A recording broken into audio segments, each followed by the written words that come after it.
piste est fermée, mesdames et messieurs les concurrents, il est donc l'extrême obligeant de quitter rapidement le terrain.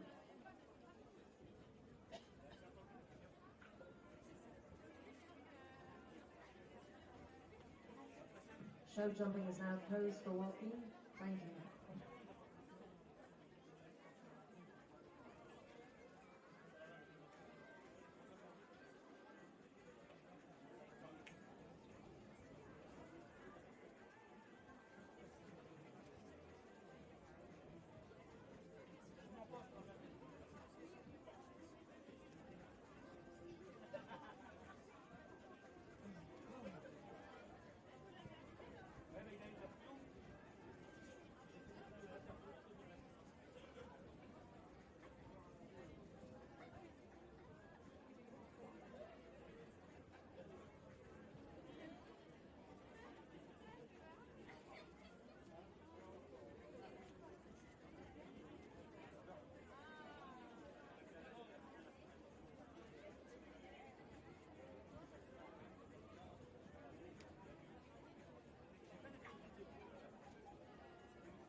Welcome back to Le Lion d'Angers as we prepare for the conclusion of the final class of the weekend here at the FEI WBFSH Eventing World Breeding Championships for young horses.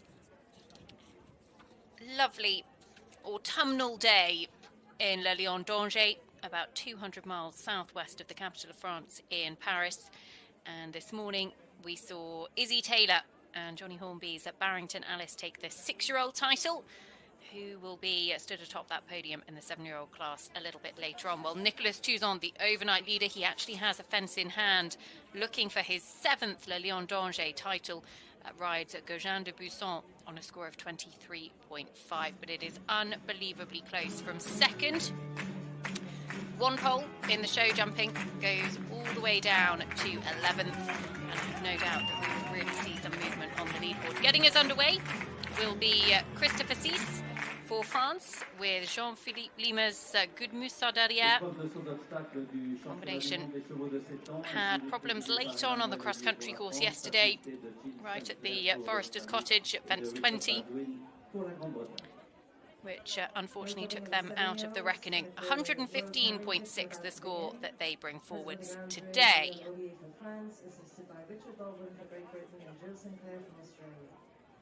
Le 762 en piste pour la France, il monte Good Moussardière.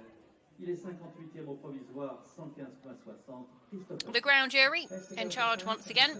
President Emmanuel Ollier for France, Richard Baldwin for Great Britain, Jill Sinclair for Australia, and 58 combinations come forward to the jumping. We lost 2 who were withdrawn overnight. So Fabrice Lucas, game over. Wilhelmina van der Goospetter, Lancelot, both electing to withdraw. So unfortunately, we won't see them come forward to the show jumping. But 58 combinations in the lineup. Let's take a look at this course. So, different track to the 6-year-old division that we saw this morning. The first 2, actually, the final 2 jumped in reverse direction.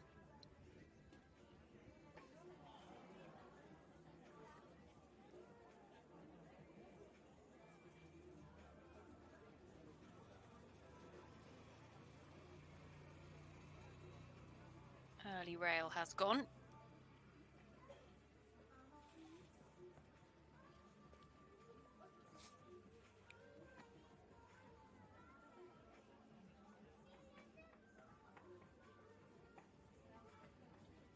Christopher Cisse, a man who has a huge amount of experience.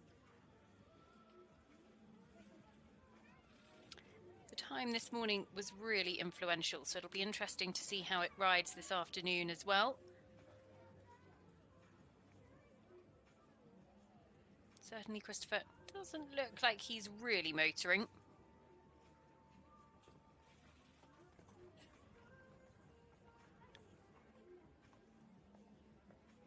Comes down the final line. 79 seconds looks like it is the time allowed. So he's going to have 6.4 to add, Christopher Cisse. He didn't look like he was really pushing for the time. Very much just giving the horse a good experience. And 6.4 to add for him. We'll see him complete with a score of 122.0. Next to go for Norway, number 719, Cosme Will. So 2.4 time penalties, 6 seconds over the time allowed. 79 seconds. My maths makes that time allowed. We'll confirm it for you. Yasmin Olsen-Sanderson, Cosme Will. Next to come forward. Yas actually had a super top 20 finish in the 6-year-old division a little bit earlier on today.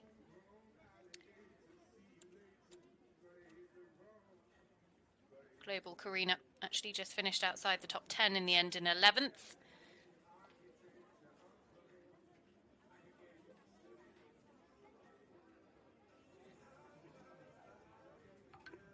And this track is largely the same as the 6-year-old track in the opposite direction. There's a couple of fences that have been tweaked slightly.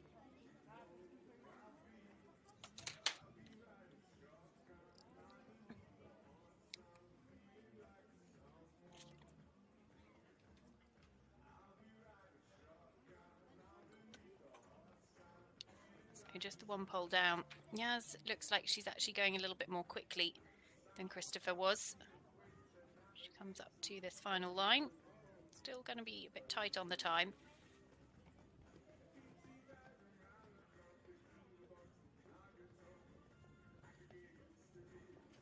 Just the last to go. Oh, and the final fence falls. And just 0.4 of a time penalty as well. So 104.7 the total. Really frustrating for that last fence to go. Possibly again just aware of the clock. How many times did we see that a little bit earlier on? Now it is the turn of Brazil's Marcio Cavalho Jorge and Linkin Park K. It's a horse by Amir R, owned by Barris Eventing. 71.1 their score coming forward to the jumping. Really unfortunate 20 penalties late on. Again, another course out by the Forester's Cottage yesterday.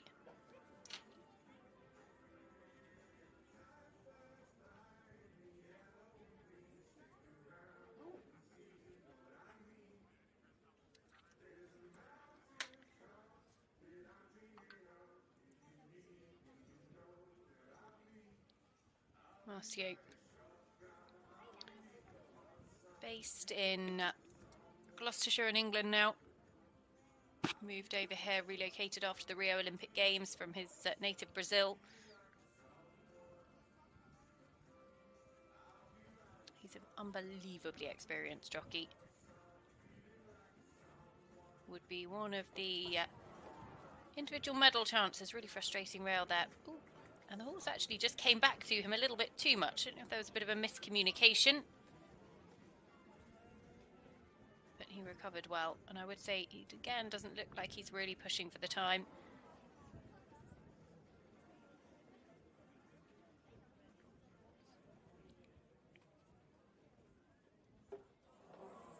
Unfortunately, that's another rail that falls, rail number 3.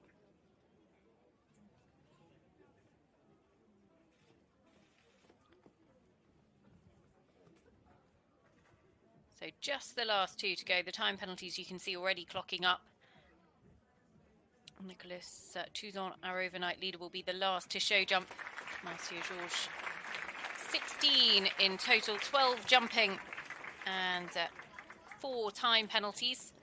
So he adds a tally of 87.1. Checking my own mental maths, 87.1.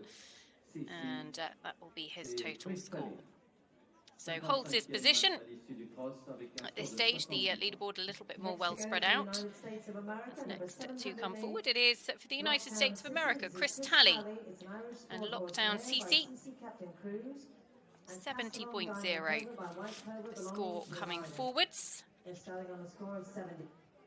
I know yesterday when we were concluding the cross-country coverage, there was a bit of a question mark over whether Gina, his other ride, had actually jumped a corner fence down at the bottom of the bank at 19, whether they might be awarded a flag penalty, but unfortunately judged not to have jumped the fence and not represented after a what the ground jury deemed as a run out, and therefore unfortunately eliminated. That news came through once we'd gone off air last night. So a real shame for Chris, who's been aiming these 2 horses to Le Lion d'Angers for a very long time. The original time was meant to be 79. It is now 81 seconds. The optimum time is 81 seconds. Lockdown CC by CC Captain Cruz, owned by Chris himself, on a score of 70.0. Well, news just coming through that the time has been amended from 79 seconds to 81. So those that have already jumped will actually not be given penalties for those additional 2 seconds. And that has been revised. Ground jury well within their rights to review the time after the first 3 competitors have jumped. Interestingly, I would say the first 3, none of them looked like they were particularly travelling for the time. So it'll be interesting to see if it does just ease things up slightly. Unfortunately, both parts of the combination going for Chris. Again, same as we saw this morning, 2 doubles as opposed to a treble combination. So 81 seconds. That time allowed, and actually Chris is going to pick up a few time penalties as well. So 9.6 in total, finishes on 79.6. Chris Talley and Lockdown CC. pour co-installer et monter pour les USA Lockdown CC. Results for number 708 from the United States of America. That will be his total score, and as I say, coming in reverse order of merit, the leaderboard a little bit more spread out at this stage. Gets unbelievably tight when we head into the top 25. Next to go for France, number 742. Next to go, it is Camille Lejeune for France with Gunpowder de Leo, owned by Pascal Loin, by Nthabi de Us, on a score of 66.6. Nthabi de Us, the French stallion, who was ridden by Karim Florin-Legoag to a team gold medal at the Olympic Games in France, in the Olympic Games in Rio, beg your pardon, for France.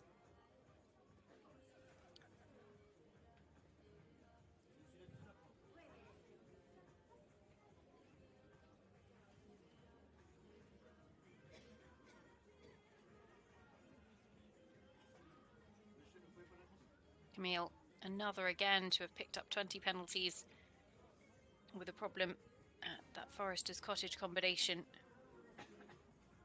at 19.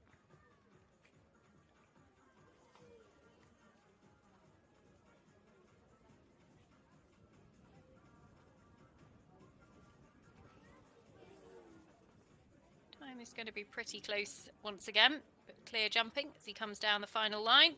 Camille Lejeune and Gunpowder de Leo just going to sneak a time penalty or two. 3 seconds over, so 1.2 time penalties to add. Will give him a total score of 67.8. And that will see him finish inside the top 55. Still a little way to go in terms of this reverse order jumping. Set next to go. They were last out on course yesterday for Belgium, Seneviaca, Controversy van Trontingen Z, 66.5. Their score coming forwards. Next to go for Belgium, number 7. Clear jumping, just had 28.4 time penalties. This is a horse by Cornet Obolensky, owned by Tom Hansen. Majority of colors by Zezu belong to Tom Hansen.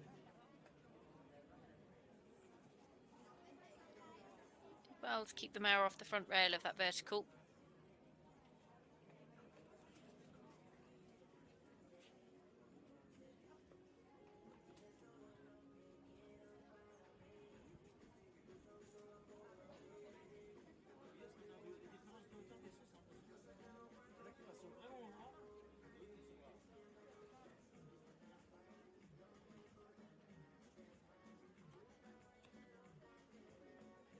Nicely through that double of oxes.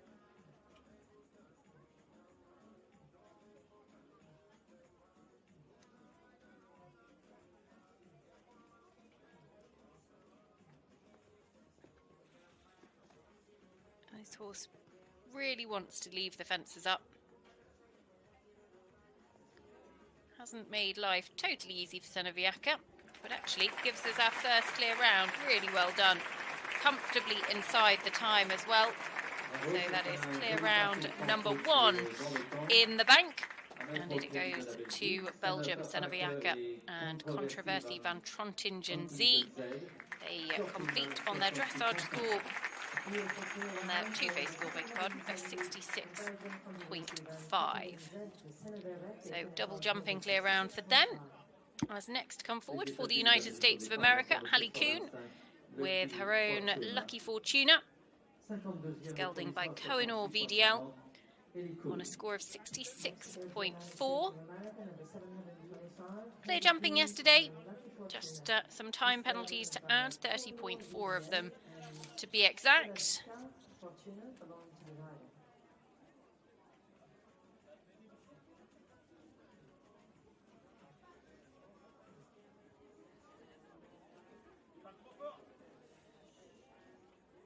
Hallie, who's building a really nice string of horses, has actually been over in the UK again this summer Based with Kevin McNabb, who had a great top 10 finish in the 6-year-old class a little bit earlier on this morning.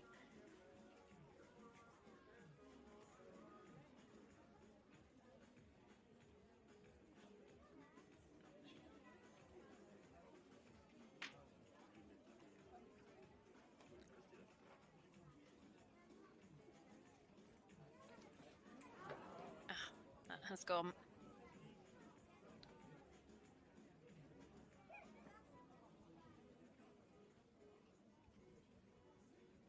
Lots of people here enjoying this final day of competition in Le Lion d'Angers.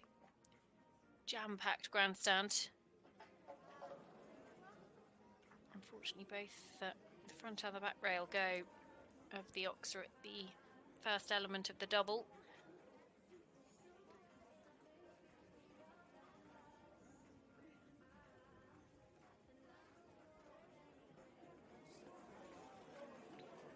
And the time is probably going to prove influential here as well. 81 seconds the time allowed now, revised from 79 when we first started. So it'll be 10 to add for Hallie Kuhn and Lucky Fortuna. They complete on 76.4. We'll see them just drop a couple of places on the leaderboard. They will be 54th as things stand at the moment.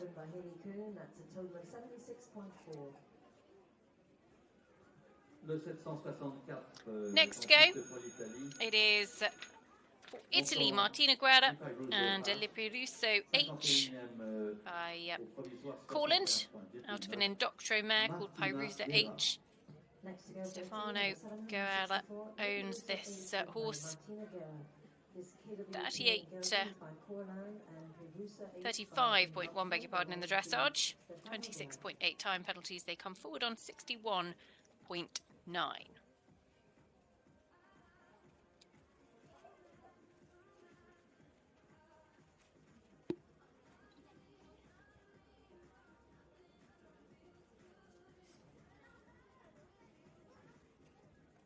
It's a really big horse. Martino actually holds him together very well. Again, careful in front, got quite underneath the first part of that combination, but actually very careful and left it up.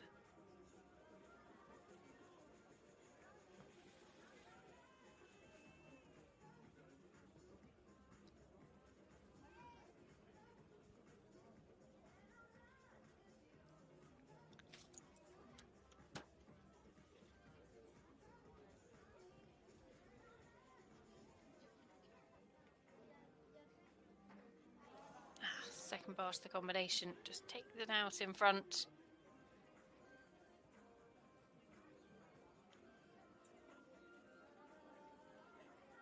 That's a real shame. Would also say time is going to be pretty tight as well.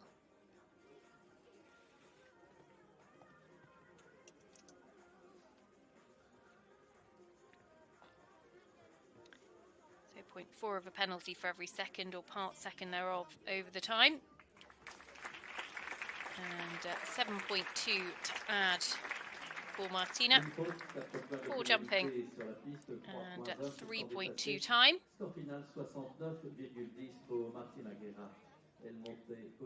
So next to come into the arena. Great to see so many people here enjoying the competition. Jam-packed the grandstands, which is just wonderful. There'll be a huge atmosphere in that arena. Some of these young horses, they'll have seen and felt something like this before, particularly those 6-year-olds that jumped here last year. But for a couple of others, it can just be a little bit different for them, a little bit over-roaring. As Pauline Knorr for Germany is next to come forward. Talibard's ticked the boxes.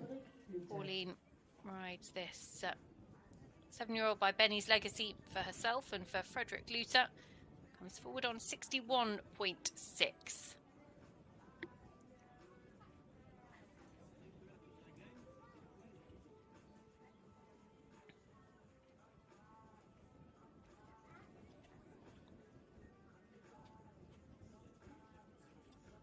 Just the one faultless round at the moment, and that vertical at 2 did go for Pauline.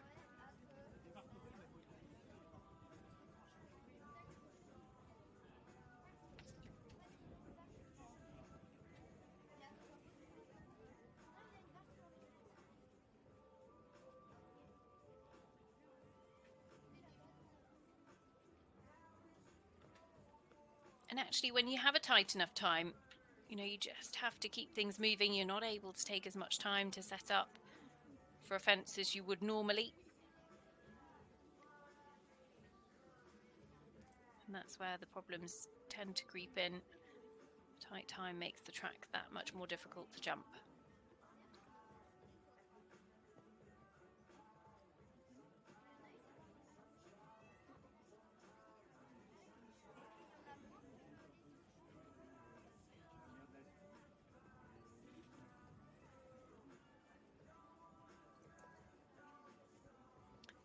So coming home with just the 1 pole down. Going to sneak over the time as well. Just 0.4 of a penalty for time, so 4.4 to add. Finishes on 66.0. Will stay inside the top 50. Final results for number 713 for Germany. And actually, they finished on a total of 66. Is the clubhouse leader as well. Score of 66, the one to beat. Now it is the turn of Ireland's Sean Coleman with Kilroe Frolic. Maurice Coleman owns this 7-year-old by Cavalier Land out of a OBOS quality mare. 59.4 their starting score. Clear round cross country, just 21.6 time penalties to add.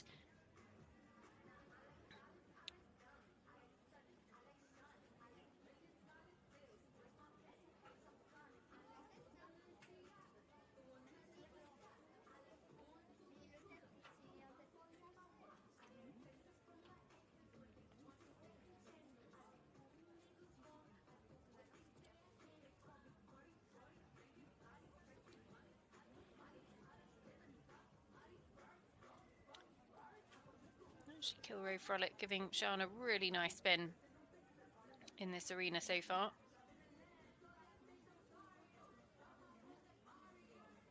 Combination of oxes has caught 1 or 2 out, but actually popped through there really well.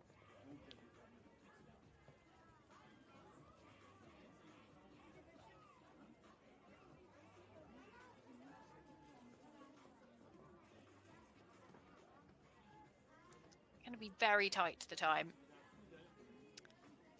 Just the last to go. 81 seconds is the time allowed. Is this going to be clear round number 2? Oh, agonisingly close. And just 0.4 of a time penalty to add to their total. Gives them a score of 59.8. Will hold their position though. And a very good double jumping clear round for this young horse. So Kilroe Frolic is now the one to beat, guaranteed a top 50 finish.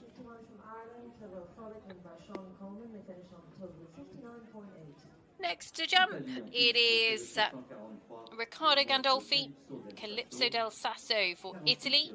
This mare by Contendro, owned by the Sarda Zucchini Society to Agricola. So that's the Society of Agriculture. 32.3 their dressage, 25.2 time penalties, and then 57.5 the score that they bring forwards. So need to jump clear in terms of leaving the poles up to hold their position. And this little mare is really cool. She's caught my eye a lot over the last couple of days. She's quite spicy and feisty.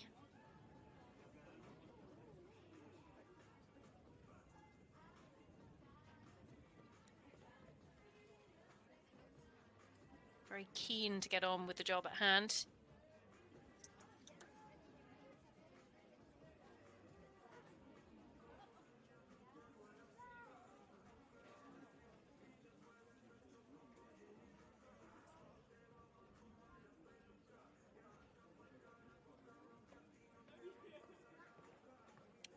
And great to see these horses coming out on the final day with so much enthusiasm, so much energy.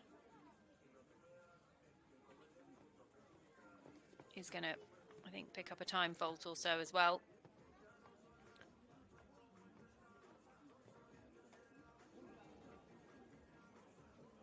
Just the last to go. Oh, and the final fence falls, and 0.8 of a time penalty as well. Just 2 seconds over the time allowed of 81 seconds.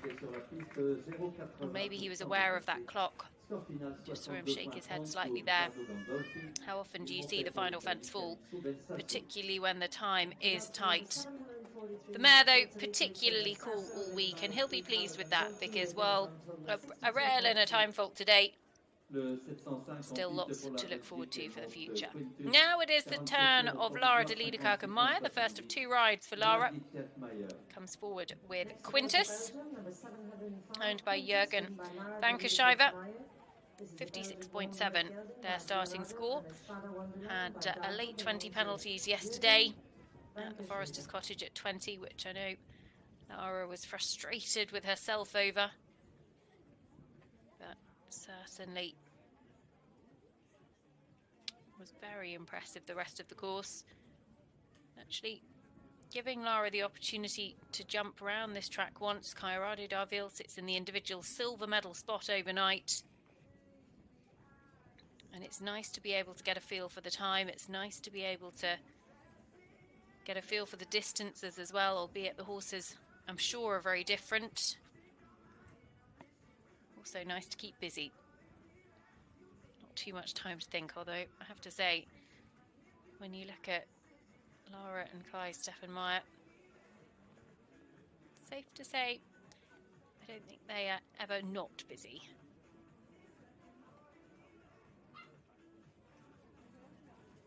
Time is going to be tight. Possibly 2 seconds over.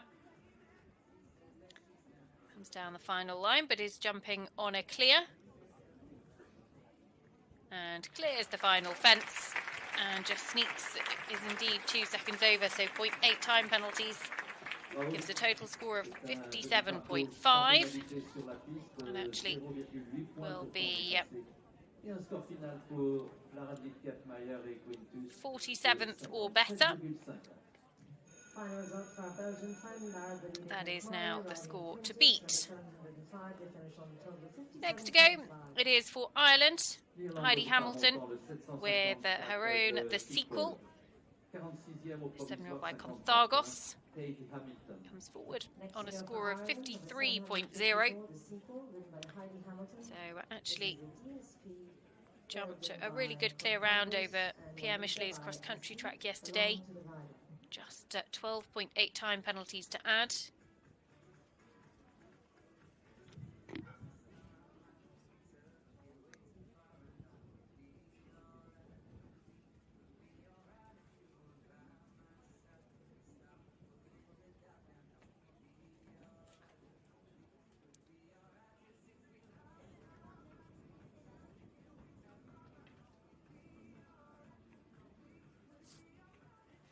Actually, Heidi, you can see she's quite aware of the clock.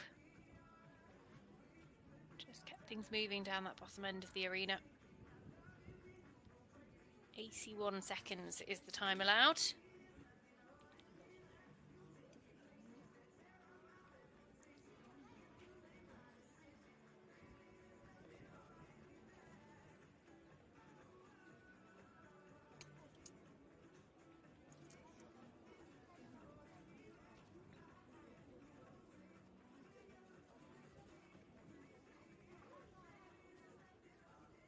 So down to the final line, and Heidi Hamilton and The Sequel still on a clear round. The time looks okay as well. That is going to be a really good round from this young lady, and finishes on a score of 53.0, gives us our second clear round within the time allowed. Brilliant performance. And they will complete on 53.0, so will be 46th or better. I think it's safe to say likely to climb up the leaderboard. As next to jump, it is Alyssa O'Neill, and Danos Lola is the horse that she owns herself. Was brilliant in the cross country yesterday.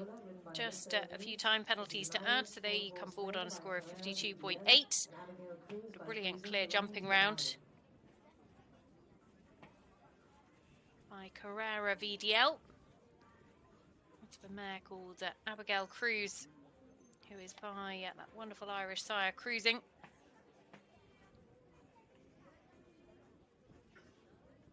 Alyssa, who juggles her eventing and producing her young horses alongside working for Equilume.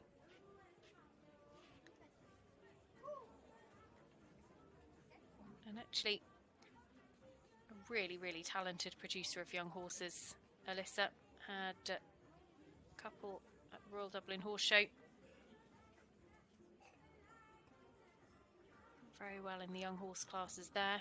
There's a horse that she actually bought from the 2021 Goresbridge Go for Gold sale. Bought her unseen, or for video. And safe to say, it's absolutely turned out for her.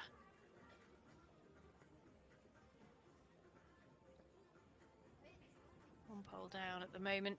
Should be one of the quicker ones that we've seen so far as well.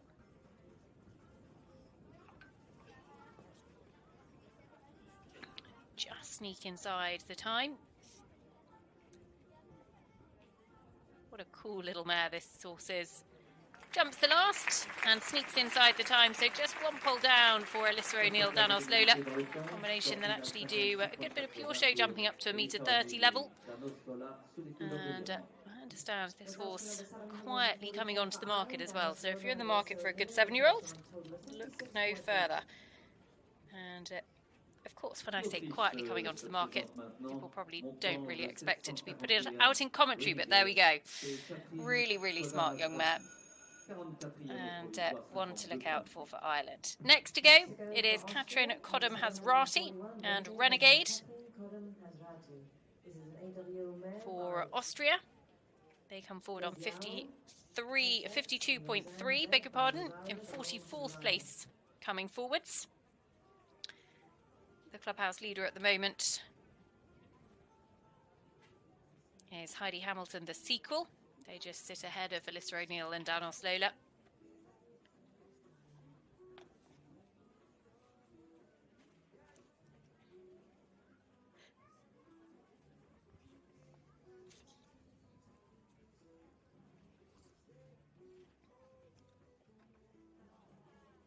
I think that might have gone. Not sure. Yeah, it did. Just out of our sight. Have to wait for the score to tick up.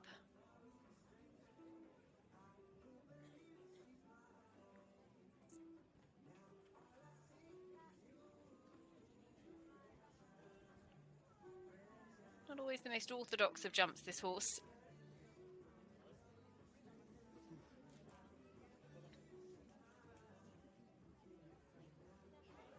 By Desirio.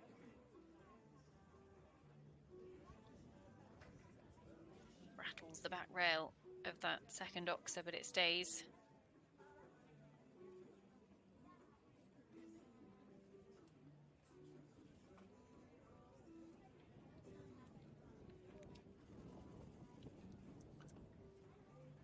So coming down the final line, the time will be tight as well. Katrin Kodem-Hazrati and Renegade. Just the last to go. 0.4 of a penalty for every second over that time allowed of 81 seconds. Sees them on a score of 5.6 to add, so 57.9, and that does actually drop them a couple of places on the leaderboard.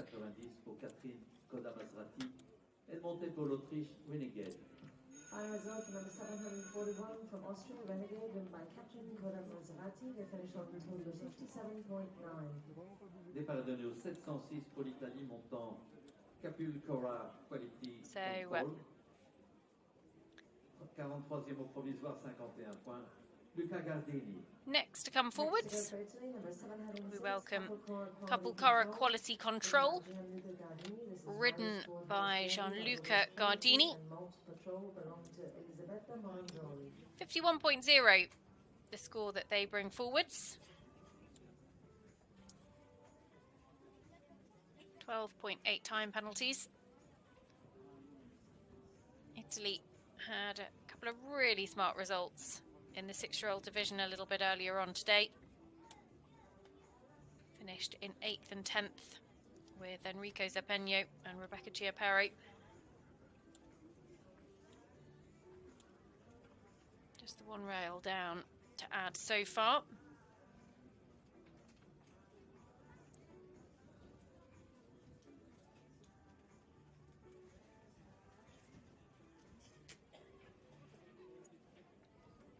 Cora quality control owned by Elisabetta Moranzoni.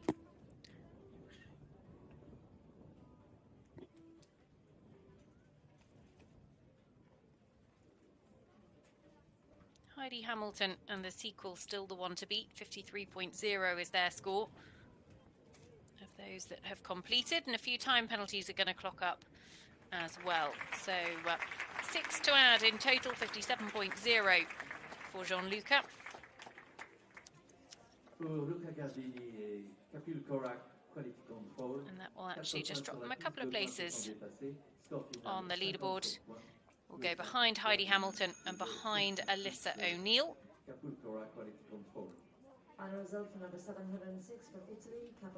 So next to come forward for Australia, Casalia S. Sarah Clark rides for herself, for Colin, Jill and Linda Clark. 50.6 this combination come forwards on. Sarah was thrilled with the little mare yesterday by Casalco. Just got a little bit tired towards the end of the track, which meant they didn't push for the time. But she was really pleased with how she tackled all of the questions. Brought the horse over from Australia a little bit earlier on this year. Now based with Bill Levitt, fellow Australian.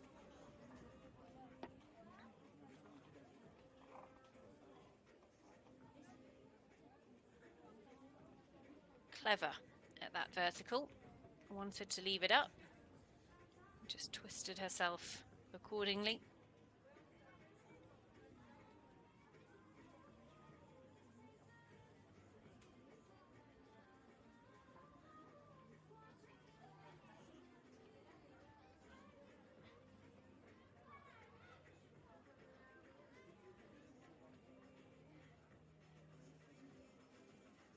Just coming round to this final line. Still on a clear round, Sarah Clark and Casalia S. Very tight to the time. You want to be jumping that vertical with about 68 seconds left on the clock. So 81 seconds the time allowed. And she rattles the last, but it stays and just picks up 0.4 of a time penalty. So completes on a score of 51.0 and is now the one to beat. We'll see her easily inside the top 45. The 42nd at the moment. I would imagine move up into the top 40 easily enough. Next to come forwards, it is the turn of Anna Sima. Anna rides a Pirate Smile on a score of 46.0. Next to go for Germany, number 767, Anna Zima riding Pirate Smile. This is a Hanoverian mare by Cicero Z. Left them in 41st place overnight. 37.6 their score coming forwards.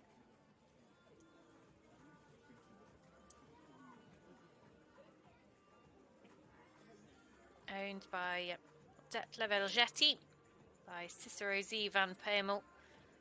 That's a heraldic mare, this horse.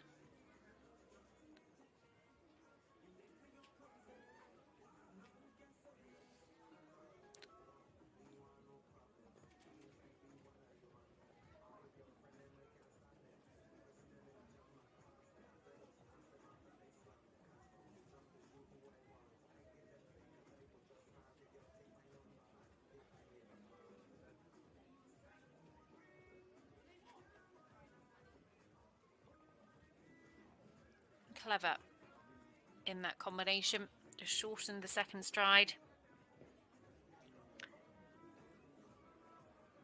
And actually, quick enough, these two. Could be about to see our third clear round inside the time allowed. Just the one to go. Anna Sima and Pirate Smile for Germany.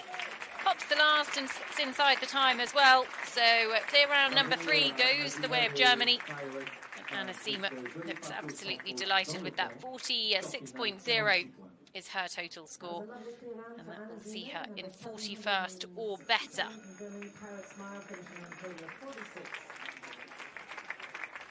La France en piste, elle monte de 756, Galucci et Mahor. 40e au provisoire, 44.40. Now for France, Clara Loiseau and Galucci de Mayor on a score of 44.4.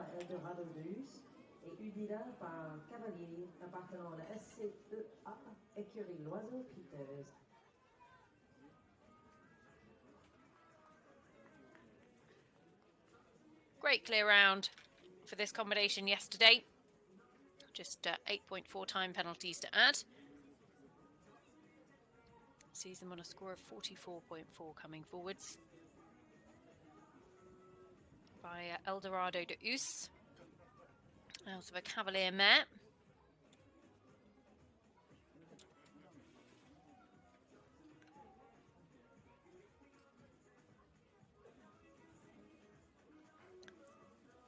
Oh, got in quite tight to that vertical, but the horse actually got her out of a spot of bother, and nice to see Clara just give her a bit of a pat.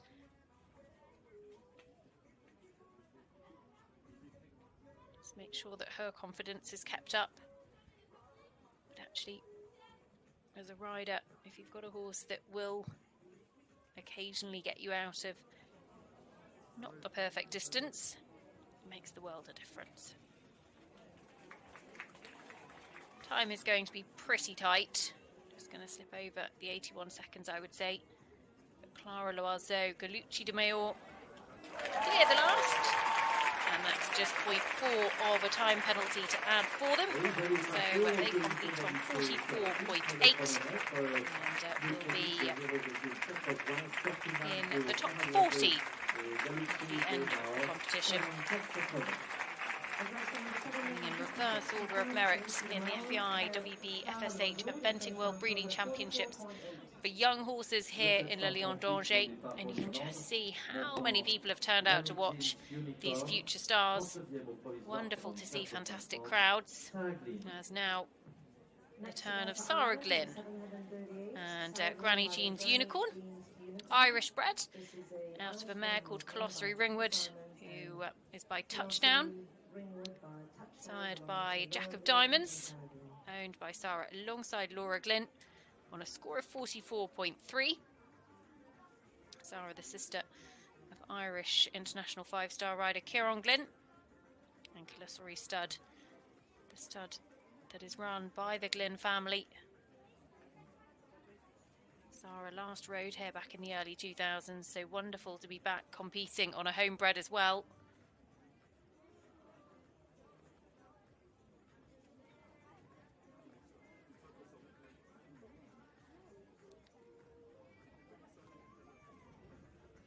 Really athletic start to their round. Just a handful of seconds over the time yesterday, 11 seconds over the optimum time of 8 minutes 58 seconds.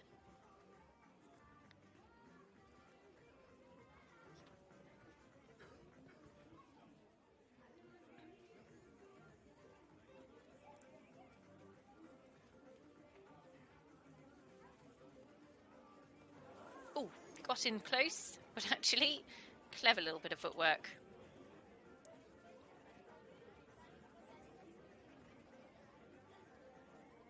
Clear of the last and inside the time, so finishing on that score of 44.3 gives us clear round number 4 for Ireland. Sarah Glynn and Granny Jean's Unicorn. Actually, of our clear rounds, a couple of them have come for Ireland. We've got 2 for Ireland, 1 for Belgium and 1 for Germany. Now we turn our attentions to Switzerland. Carla Brunner and Je t'aime. 44.1 their starting score, owned by Dieter Brunner.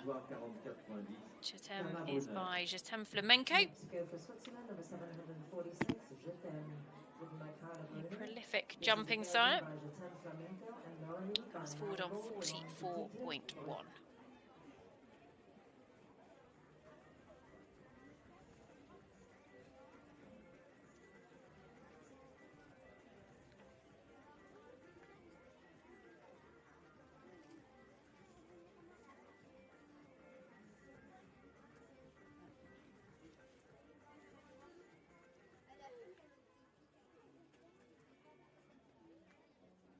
Through that, no problem at all.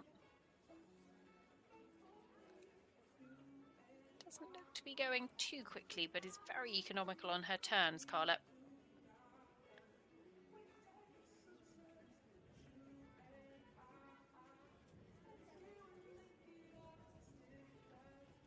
This combination were brilliant yesterday with a clear round cross country. We're actually 66th after dressage. Just 4.4 time penalties moved them up to 38th overnight.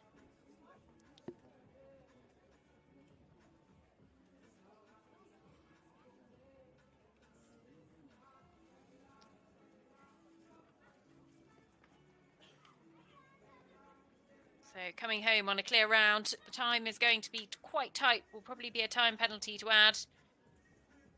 Actually can't afford a penalty to stay ahead of Sarah Glynn, who actually will just stay out in front at the moment. That 0.4 of a time penalty, 44.5, just drops Carla Bruni and Jetem one place on the leaderboard. But otherwise, a good jumping round from them. So, next to come forward, a young lady who took the World Championship title last year at Podium, comes forward with Goliath de Loire. This horse by Numa Dorzay, so the same sire actually as Banzai de Loire, her Podium winner. Horse in whom she finished second at Kentucky last year as well. Part of the British team that won a European team gold medal in Haradapat earlier on this summer. Yaz, based up in Cheshire in England, became the first British rider in history of the short format event to win Aachen this summer. Of course, Zara Tindall won the World Championships at Aachen back in 2006, but with the event that was born from those World Championships, there had never been a British winner until this young lady wrote history this summer.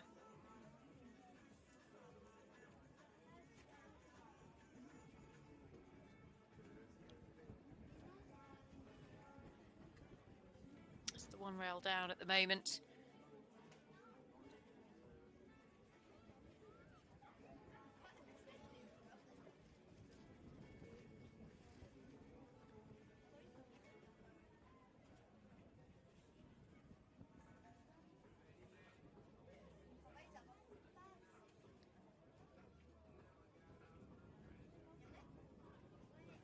Time looks good. So just 2 to go for Yasmin Ingham and Goliath de Loire. Jumping straight in towards the hospitality tents, this final line. But they rubble at the last, but it stays. So just the one pole down for Yaz, 47.6 is their total score. And actually that just drops them a couple of places on the leaderboard. Here's Sarah Glynn, Granny Jean's Unicorn, 44.3. We'll actually see them drop some 4 places, go behind Anasima and Pirate Smile. Sarah Glynn moves up to 37th or better. As next to come forward, it is Albert Hermoso Faris, Pantera Pomez. 43.0. A 2-phase score coming forwards for Spain. This horse owned by Albert and by Best Before Midnight. He really has set out like he means business in terms of the clock, not hanging around at all. The horse is probably making part of that decision. That boxer has gone. So that's a frustrating one rail down.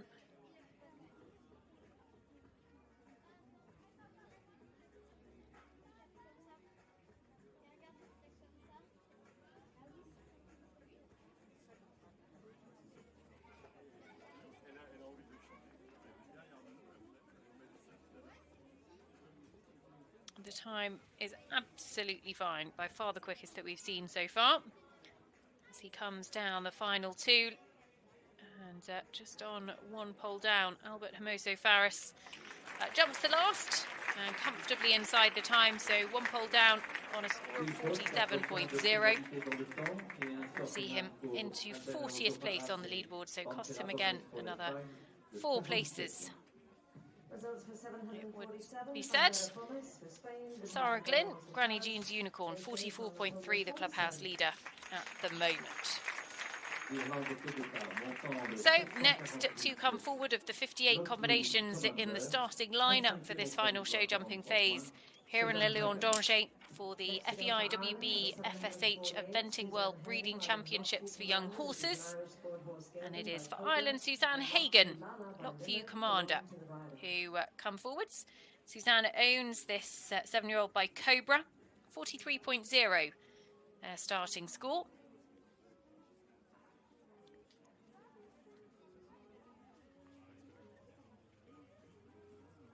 8.0 time penalties yesterday, so some 20 seconds over the time to add to their dressage score.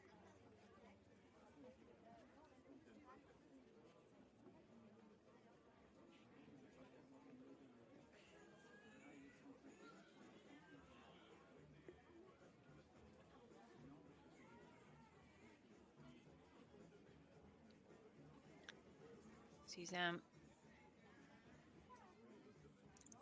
at the moment, staying ahead of her teammate, Sarah Glynn, Granny Jean's Unicorn. Has to leave the rest of the fences up. We've only had 4 clear rounds. 2 of them have come courtesy of Irish combinations so far. Time looks okay.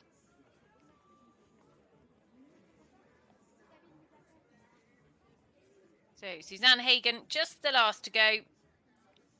And she clears it really well. So we're inside the time as well. Clear round number 5. And she finishes on a score of 43.0. And that means she is the one to beat. Sarah Glynn, Granny Jean's Unicorn down into second. Carla Bruna Jitem into third. Next to go, it is a young lady for Australia who put in one of the rounds of the day, it should be said, yesterday. 41.6 was their dressage. They were a little bit disappointed after that first phase. Just found the main arena and the atmosphere a little bit much to deal with. My goodness me, cross country, this horse looked like something special. I actually didn't think that Lissa was going very quickly because it didn't look to be rushing in any way, shape or form, but cruised round inside the time. Does just look like he's not given her the easiest of rides down that first line. Only actually started eventing, I'd say, this year, this horse, and has come a hugely long way. I know Lissa and Mum Lucinda had to really go back to basics with him, particularly for the cross-country phase.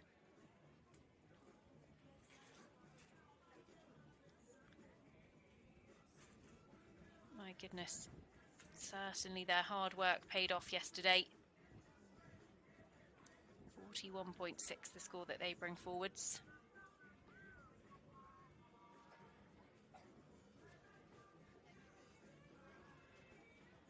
Bred by Philippe Brevois, the Biat stud, and that rail just went just a little bit quick and a little bit flat.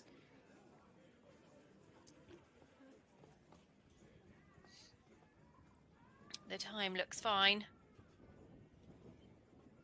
So just the last to go for Lissa Green, and go on Biats, and one pole down. I think she'll be pretty pleased with what this horse has shown her throughout the weekend.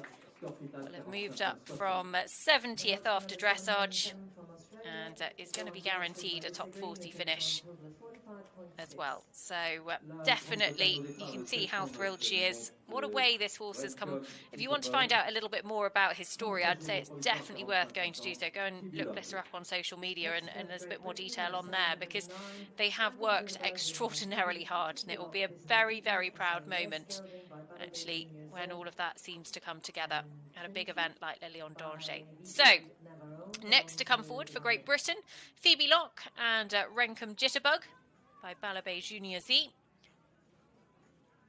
Just had 8 time faults cross country yesterday. Sees them on a score of 40.5 in 33rd place overnight.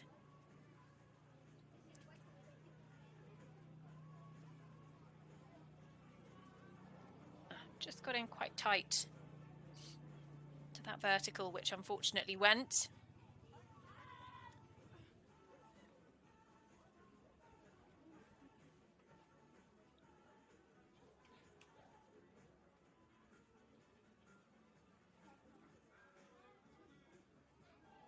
Renkum Jitterbug, as I say, by Balabé Junior Z, owned by Phoebe herself.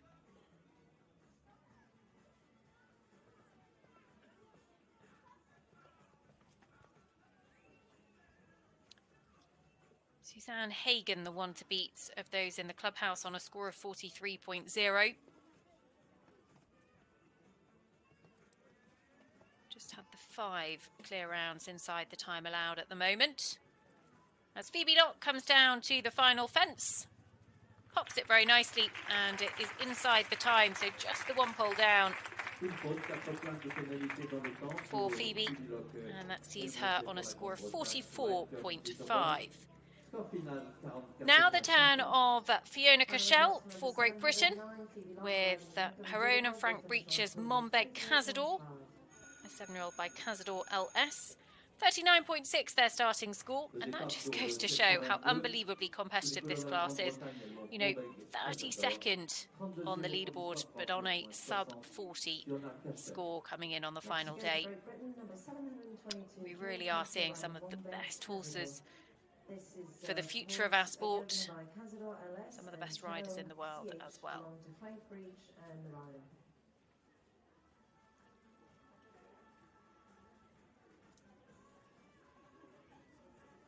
Really scopy horse, this. Clear through the combination by Cazador LS. Fiona, who's ridden up to the 5-star level.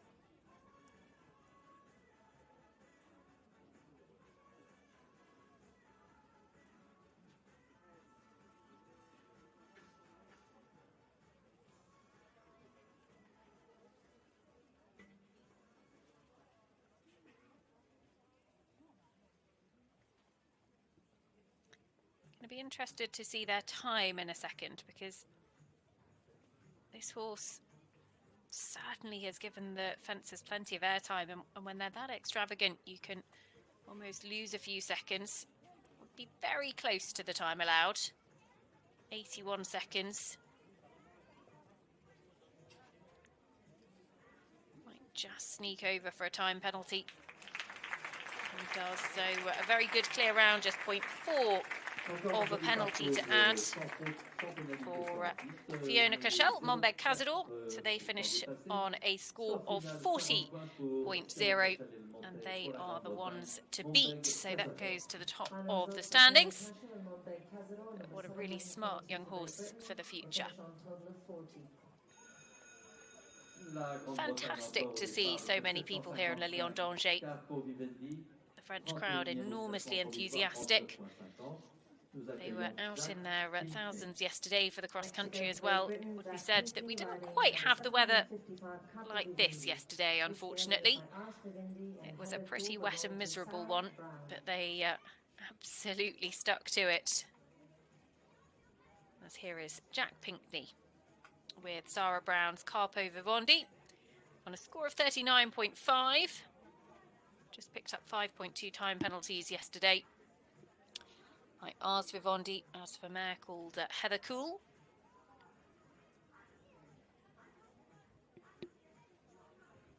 Running in reverse order of merit for the show jumping, remember, which means that Nicolas Touzon, our leader after the first two phases, will be the last to show jump, probably in just over an hour or so's time. That's gone for Jack, unfortunately.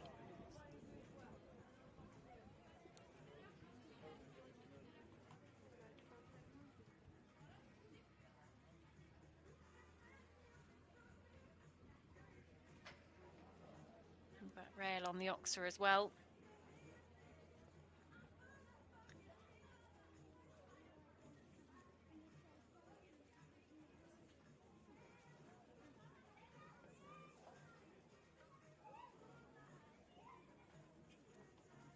So to the final line, Jack Pinkney, Carpo Vivendi with two rails down.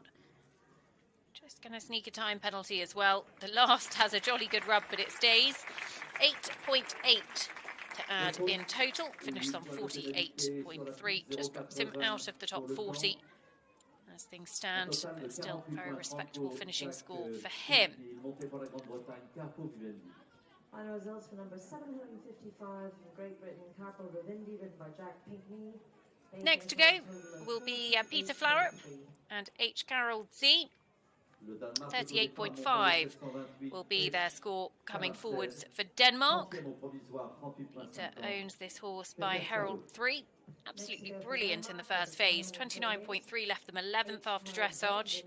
Just dropped down the leaderboard slightly with a few time penalties cross country. 9.2 to add to their tally.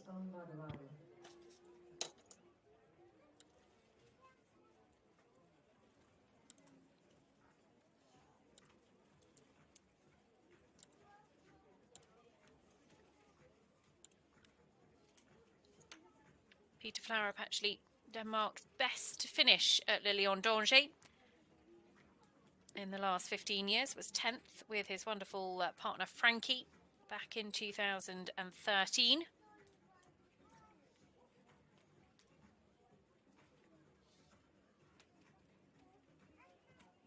And just to put into context, so we're at 30th now on 38.5. One pole goes all the way down to 15th. So 15 places covered by one pole now, which means a clear round will see you move up the leaderboard and any rails, unfortunately, in the other direction.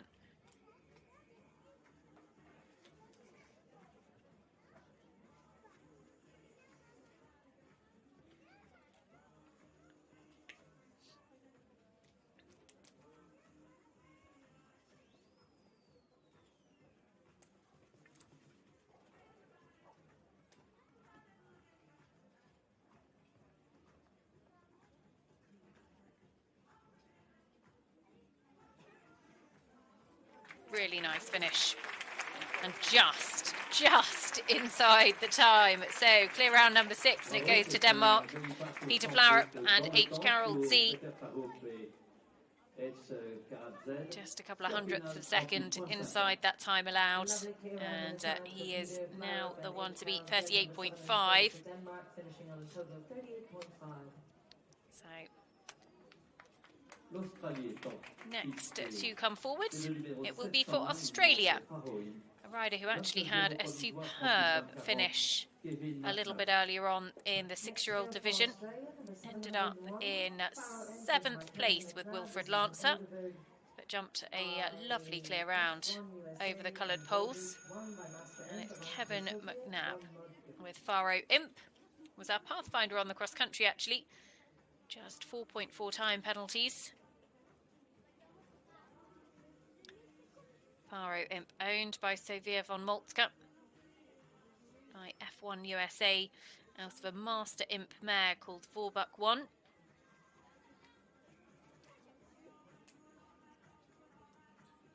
Kevin, who would be one of the favourites to feature on an Australian Olympic team next year. Australia, of course, picked up their team qualification ticket at Mill Street in the Olympic Group G qualifier back at the beginning of June.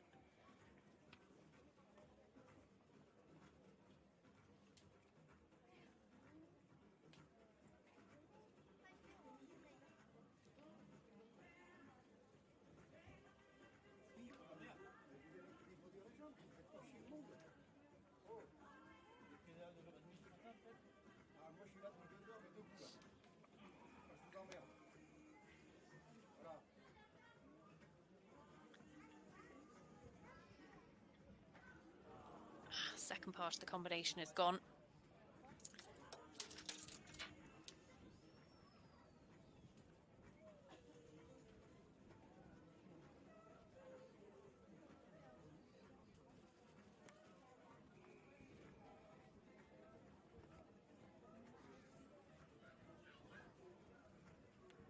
So just coming down to the last.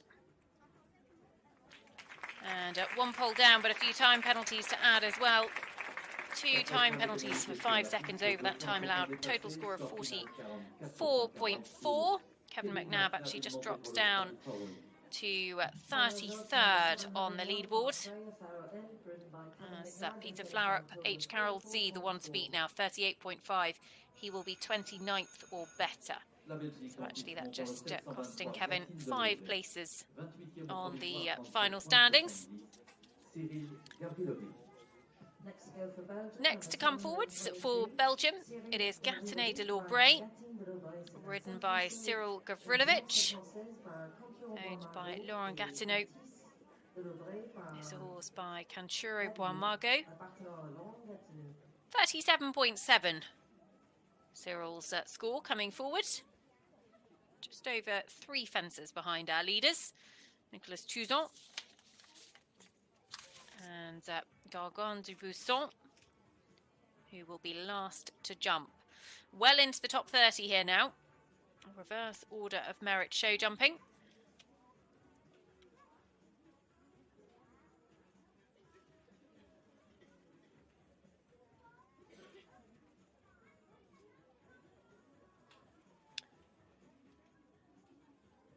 Respectful of the top rail at that vertical. Coming into that combination. This horse 1.2 time penalties yesterday, just 3 seconds over the time on Pierre Michelet's cross-country track.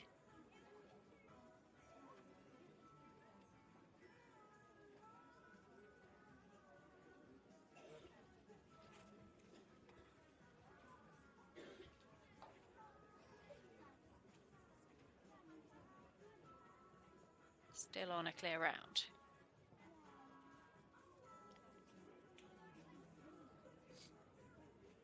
Really economical line to this final line, actually.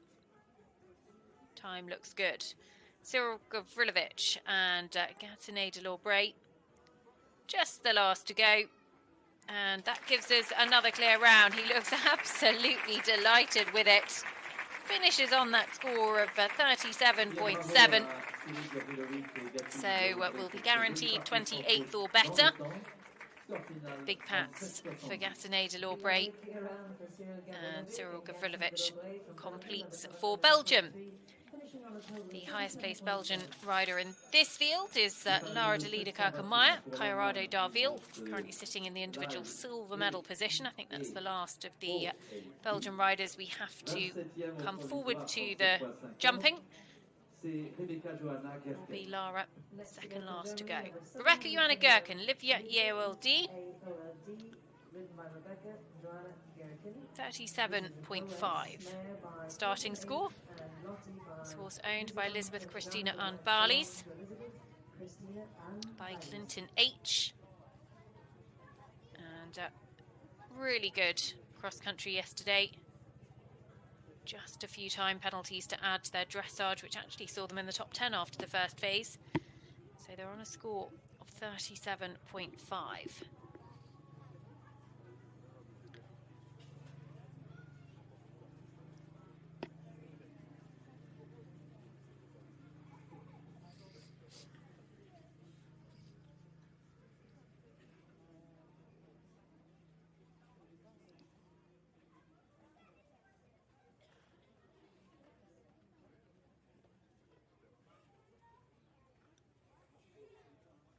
Becky Anna Gherkin giving this horse a really nice round, and actually the time is as quick as any that we've seen.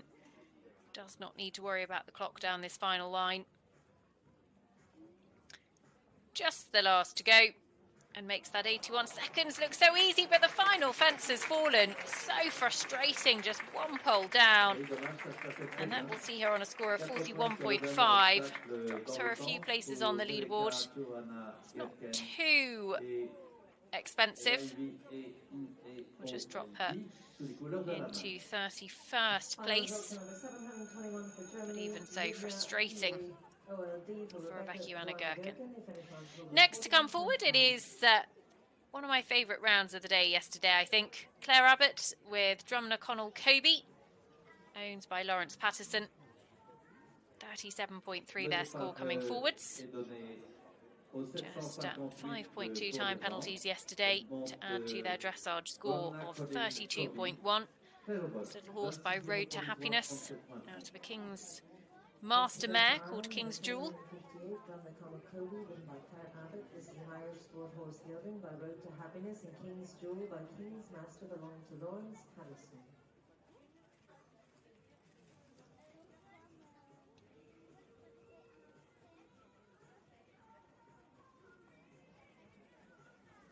Certainly pretty quick with his feet in the jumping.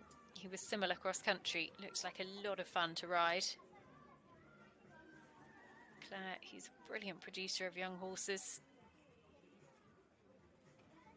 And actually fits 3 strides in the combination there. I'd love to know how big this horse is, because he really doesn't look enormous, but he makes up for it with bags and bags of character. Unfortunately, one rail has gone. So just the last to go for Drumna Connell Kobe and Claire Abbott. Time is good, and the last stays. So one pole down, they finish on 41.3. Actually, we'll see them drop some 3 places on the leaderboard. The one to beat remains Cyril Gavrilovic, 37.7, with Gatineau de l'Aubraye.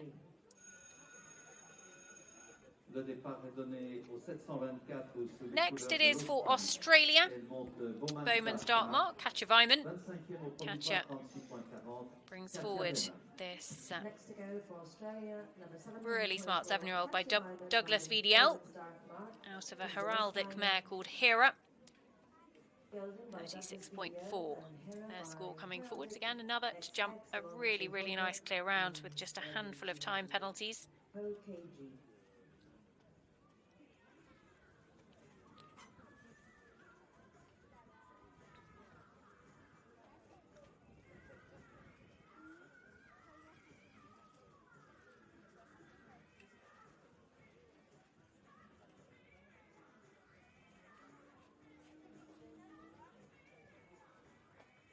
Keeping the horse straight for that combination.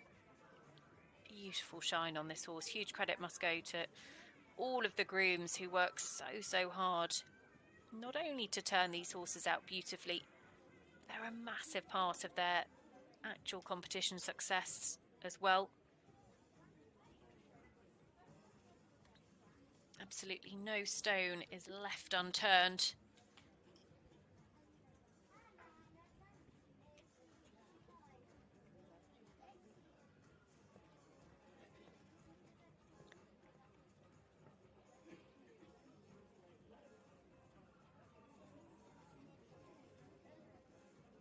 Bowman start mark. Just the 2 to go. Looking for another clear round here. Actually, the time is looking okay. Clears the last. And just sneaks inside. Clear round number 8 goes to Australia. The time actually has really become a lot less influential as the class has progressed. Riders that very much will have had the feedback to the collecting ring. You've just got to keep moving, and they are definitely doing that. Next to go for Italy, it is Paolo Torlonia and Zinni. Comes forward on a score of 36.4. It's just 1 second over the time yesterday, Paolo. Actually the highest placed of the Italian riders in this 7-year-old division. Had a couple inside the top 10 a little bit earlier on in the 6-year-old class. Zinni by Cancan del Torriccio. Paolo based in Gloucestershire in England at the yard of the Olympic individual team gold and individual silver medalist Tom McEwen.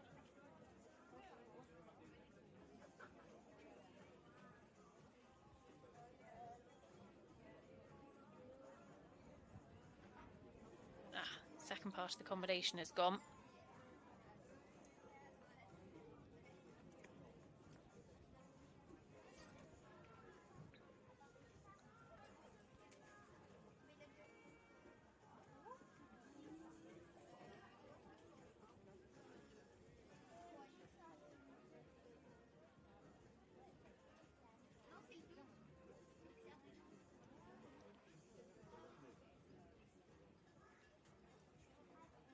Zinni, still plenty of fuel in the tank. You can see even after that cross-country track of about 9 minutes yesterday, these horses have come out today looking absolutely brilliant. And the going and the ground conditions held up so well yesterday. They did not have the easiest week of weather. Penultimate fence has gone as well, and that's really frustrating actually, because that hasn't fallen too frequently today, but inside the time, so 8 to add, 44.4 the total for Paolo Torlonia and Zinni. As next to come forwards, it will be Lucy Sugden with her own Zorro B. 23e au provisoire, 36.20, Lucy Sugden. Busy, bustling collecting ring, busy, bustling grandstands as well. So Lucy Sugden and Zorro B, just 5.2 time penalties yesterday to add to a really nice dressage of 31.0. Lucy's first visit to Le Lion d'Angers.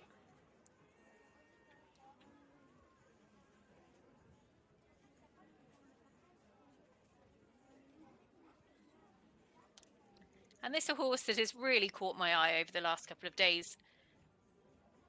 Looks like a really, really fun type. They have a great partnership. We're 6th at Frickley in the Howden Way, 3-star there.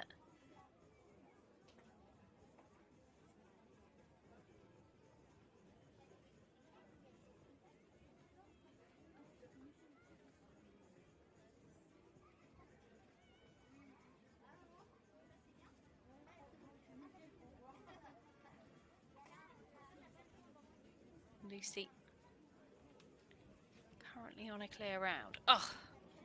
Spoke too soon. First part of the combination has gone. Still keeps her inside the top 30.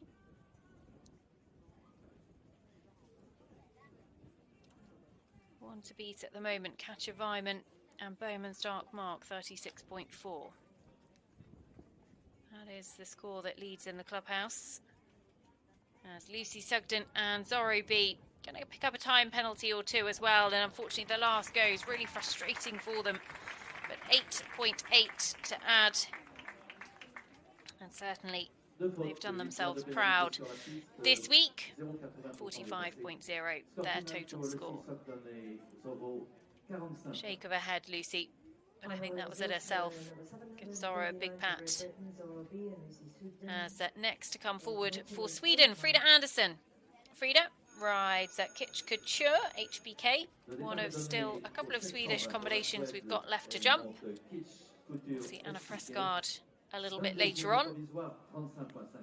Kitch Couture HPK by Corporal VDL, owned by Eva Wall and HPK Sport Horses.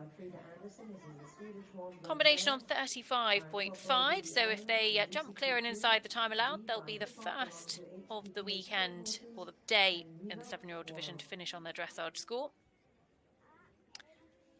wasn't something many people managed to do earlier on in the 6-year-old division either. I think there were only a handful at the end. It's not a straightforward thing to do. The aim of the game and eventing is always, of course, finish on your dressage score, but actually it's much easier said than done.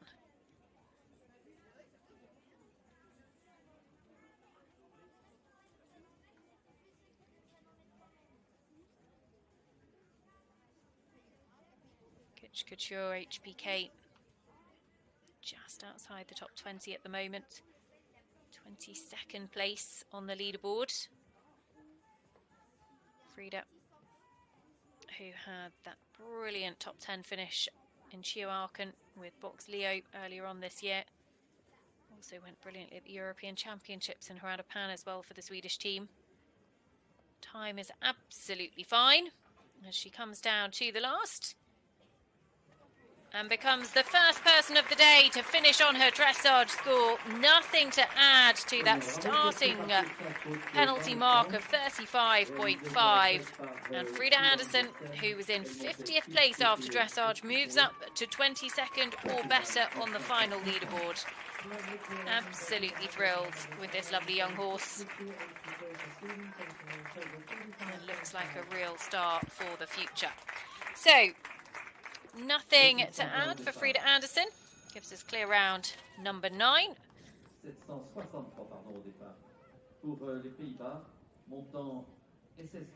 Next to come forward, it is for the Netherlands, Andy Heffernan, SSK Cape Cooley, by Simba, out of a mare called Lady Wiverley.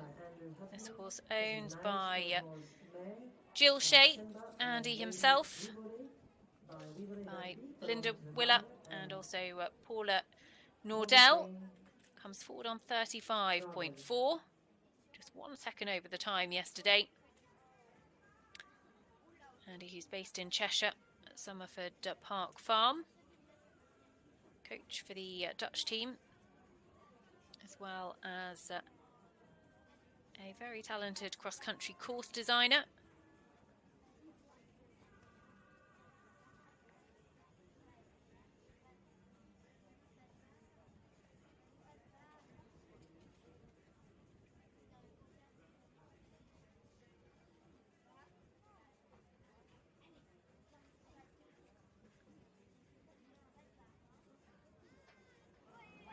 That has fallen, just caught the back rail behind.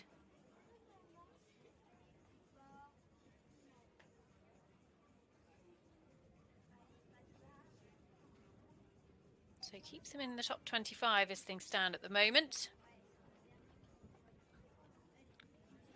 Down the final line. Andy Heffernan, SSK Cape Cooley. Time is good. Oh, the last falls as well. That's frustrating. 43.4 his total score, with 8 jumping penalties to add. So that will see him go into 29th place on the leaderboard. Let's take a look and just remind ourselves of how things are shaping up. So, Frida Anderson, Kitsch Couture HPK 35.5 is the one to beat, ahead of Katja Weimann and Cyril Gavrilovic. And actually, we're into the top 20 here. So just 20 more combinations to jump in reverse order of merit. And this is when it starts to get really, really exciting.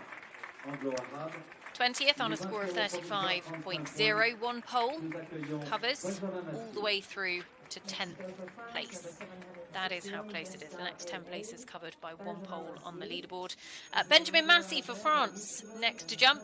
He comes forward with Alain Rial's guest star. This mare by Upsilon. Thomas Carlil's wonderful stallion, who was on the podium here twice in Le Lion d'Angers. 35.0, the score that Ben Massey brings forward. Was comfortably inside the time by some 5 seconds or so yesterday. And there's plenty of French flags still to feature as we head into the top 20.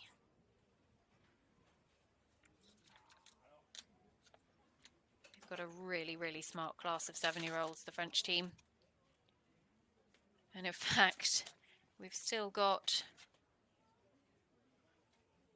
6 French riders left to jump. That is how good their 7-year-olds have been this year.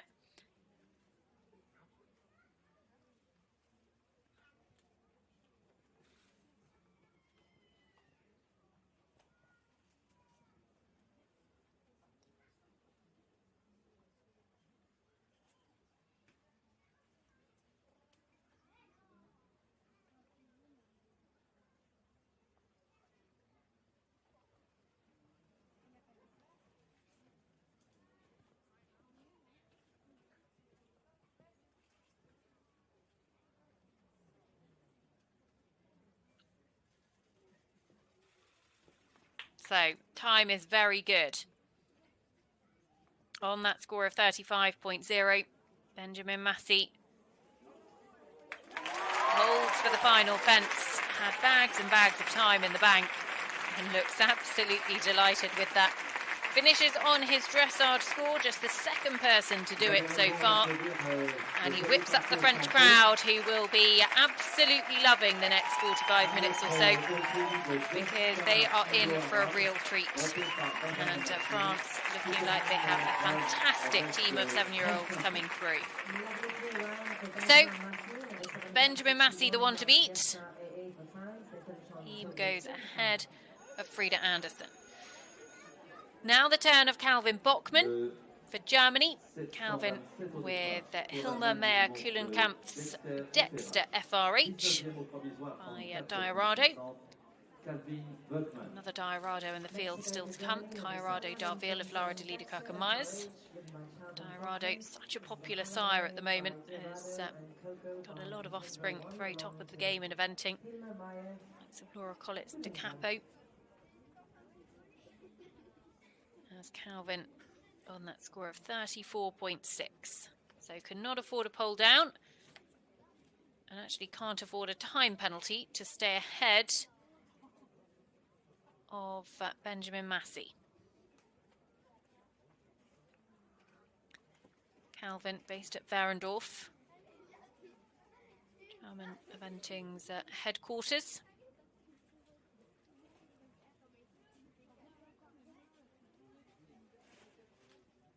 Come through the Pony Junior Young Rider ranks for Germany. A whole host of medals along the way, including individual titles.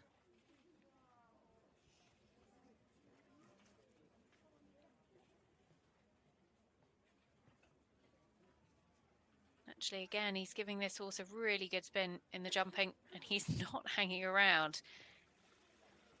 He has got plenty of time as he comes down the final line. Looks like a horse that he can really trust at a fence as well, and comfortably inside the time. So Calvin Bockmann, Dexter FRH give us another clear round. That is clear round number 10. So now we turn our attentions to Arne Bergendahl and Bronco 487 for Germany, coming forward in 18th position on a score of 33.5. Can again not afford a pole down to stay ahead of Benjamin Massey, guest star, and of course Calvin Bockmann, Dexter FRH, who we've just seen. This horse by Blockbuster, out of a mare called Luthien 3, who is by Lacalido. 4.4 time penalties, was actually 8th after dressage. Just dropped down the order slightly with 4.4 time penalties cross country.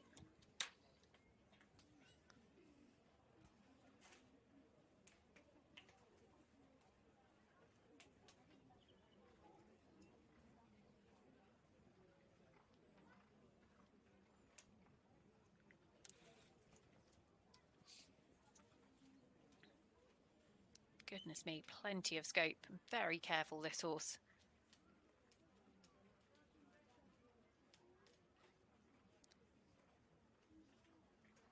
Lovely expression on his face.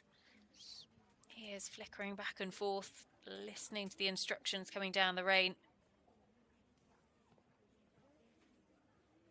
But very keen to get on with the task at hand. Again, time is really good.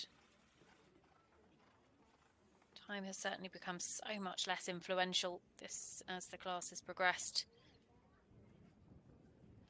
Arne Bergendahl jumps the last and comfortably inside the time, so he completes. And another clear round goes the way of Germany. 33.5, guaranteed top 20. 18th or better for the young German rider. Lovely clear round for our German friend Arne Bergendahl, riding Bronco 487, number 733 for Germany. So now we turn our attentions to Katie McGee and Agadir Gano. 33.5, their score coming forward. One of 5 British riders still to jump. Number 732, Agadir Gano, ridden by Katie McGee. By Cleda Kreiska, owned by Angela Hislop.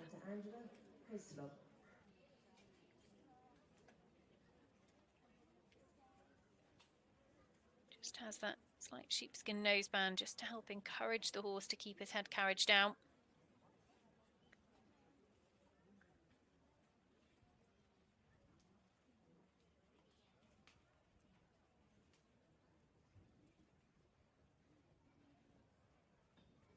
See 3.5 on the same score as Arne Bergendahl, but Katie was actually closer to and inside the time on the cross country, so by default she therefore holds the higher position. We're in 17th place on the leaderboard.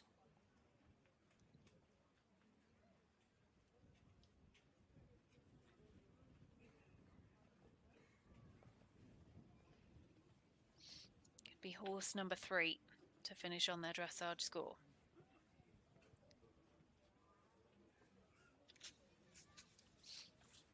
Time is a little bit tight. Be liable to get a time penalty or so here. Katie, as she comes to the final fence, 81 seconds the time allowed. Oh, she clears the last, just sneaks over the time, so 0.8 time penalties to add. Gives her a total of 34.3, and that's going to just drop her 1 place on the leaderboard. Goes behind Arne Bergendahl and Bronco, but she looks pretty pleased with that. And certainly Agadir Gano looking like he might like another crack at Pierre Michelet's cross-country course while he's here as well, looking really fresh and keen on this final day. And it's lovely to see these horses coming out and jumping so well. The investment made by the team at Le Lion d'Angers for this all-weather surface has been an enormous improvement on the surface for the final jumping day, because where we've had previous bad weather, it doesn't make things that straightforward for these younger horses. And so they made the decision a couple of years ago to put the all-weather arena in. And actually, we're seeing lovely opportunity for these horses to jump today. So Anna Fresgard, Dom Pedro now for Sweden on a score of 33.2, owned by Anna herself by Click and Cash.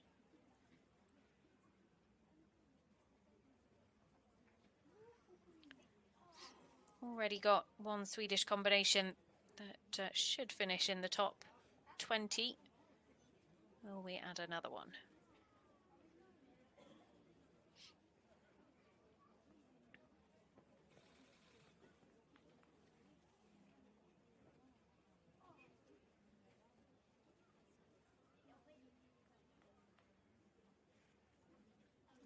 Beautifully sunny day, warm enough in Le Lion d'Angers, and brilliant for all of these crowds who are watching, because the grandstand behind our camera shot is fully covered and it's absolutely jam-packed as well, but around the rest of the arena, so nice to be able to see people enjoying the sunshine along with this top-class competition. So Anna Fresgard, just the one to go. The time is probably going to just catch her slightly. Oh, and the last fence goes as well. So 4.8 to add. And that gives her a total of 38.0. Just drops down to 23rd at the moment. Arne Bergendahl and Bronco 487 move up to 16th. 15 combinations left to jump here in Le Lion d'Angers for the FEI WBFSH Eventing World Breeding Championships for young horses. Only 2 combinations have so far finished on their dressage score. Now we turn our attentions to Ireland. It's the first time that Georgie Goss has ridden for Ireland, I believe, this weekend. Changed nationality from British earlier on this year, and this her first Irish call-up. Sligo Just Touch on a score of 32.5 for owners Lucy Fleming and Molly Fisher by Sligo Candy Boy. 32.5 their score coming forwards.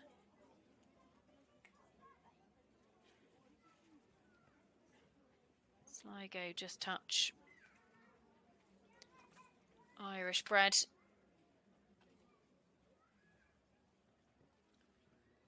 As with so many of the superstars in this field.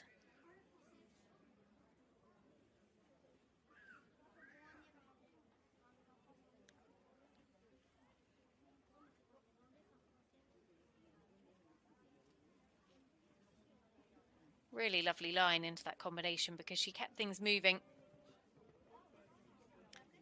Took a stride out down to that parallel. But that meant that she could go right the way around the Paris fence. And she's good on time. Georgie Goss. Sligo Just Touch at the final fence, and they clear it really well. Combination number 3 to finish on their dressage score, and a lovely clear round for this young lady. Horses are in brilliant form. She had a quiet start to, well, I say a quiet start to the season, a quiet start on the horses and the competition front. Has had her first child back in the spring, but actually has been back competing since the summer and has certainly been putting in some very, very strong performances. Now we turn our attentions to Alexis Gury, Gulliver des Lons. It's a horse owned by Delphine and Laurent Ballot, by Upsilon, out of a mare called Posy des Lons, who is by Hogar Mail. 32.5 again, on the same score as Georgie Goss. But actually, Alexis Gury just finished a little bit closer to the optimum time in the cross country, so by default, he takes the higher position. So he's in 14th at the moment.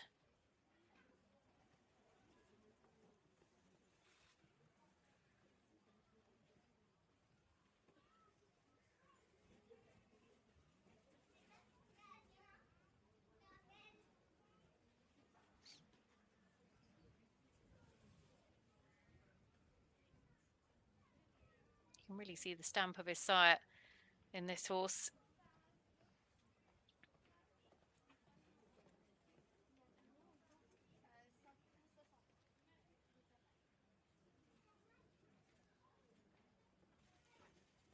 Just the final line.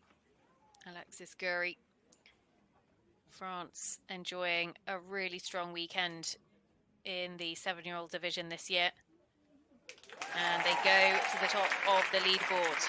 Alexis Gury gives the home crowd something to cheer about. Gulliver des Lons finishes on his dressage score of 32.5.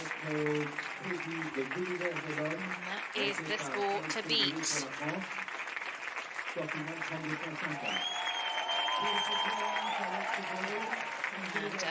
whipping up the French crowd, I'm sure need very little encouragement. Big couple of minutes coming up for them. So, next to go for Great Britain, it is Alexander Bragg with Keith Lovelock's Masterclass. By For Pleasure on a score of 32.4, actually was in the individual silver medal position after dressage on that great score of 26.0, was the leader after day 1. But Alex had to take an unscheduled long route out at the first water on course, and it just meant that he lost a little bit of time. So 6.4 time penalties to add to his total.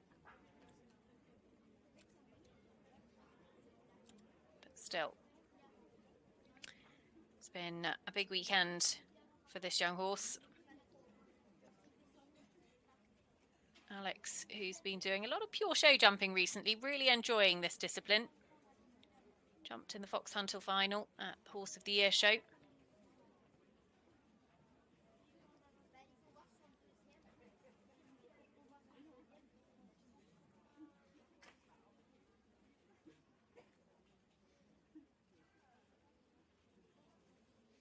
Had that great top 15 finish at the Defender Burley Horse Trials with Queen Diva.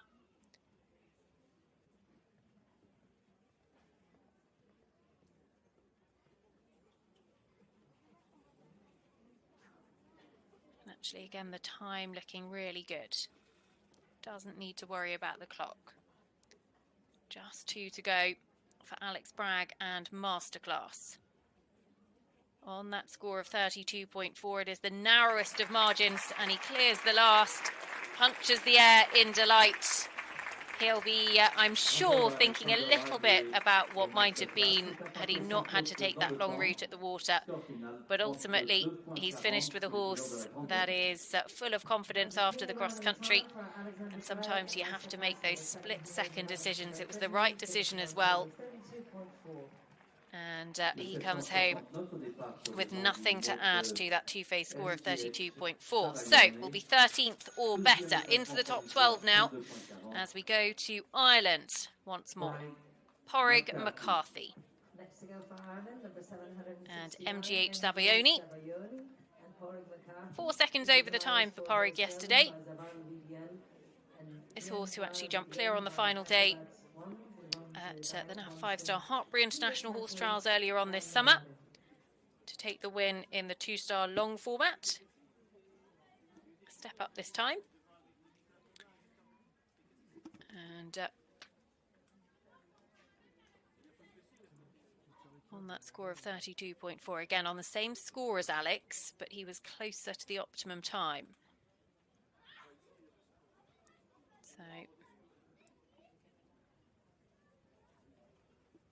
the clubhouse leader, Alex Bragg, Masterclass 32.4. Porrig McCarthy also on 32.4. He was a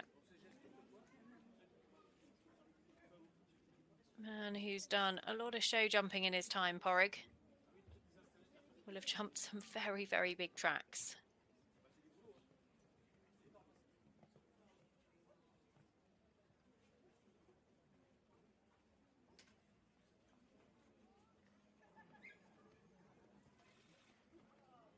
Time hasn't got a huge amount of spare, but providing he keeps moving down the final line, should be okay.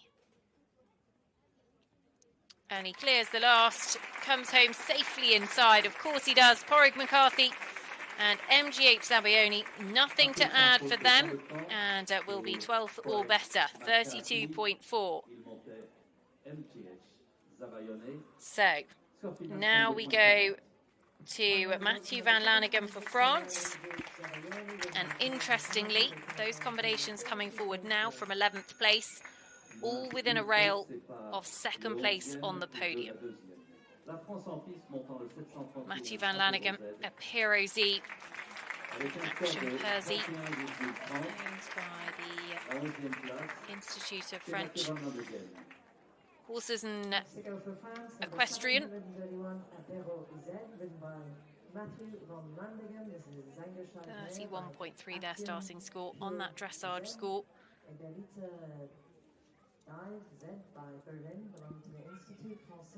24th after dressage, moved up to 11th overnight. Matthew had that great partnership with Troublefette.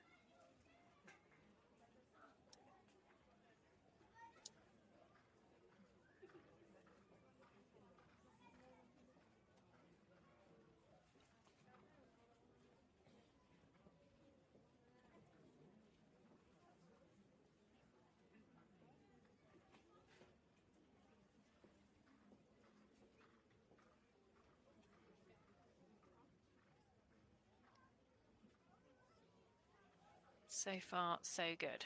This horse certainly giving the fences plenty of airtime, and the time looks pretty good as well.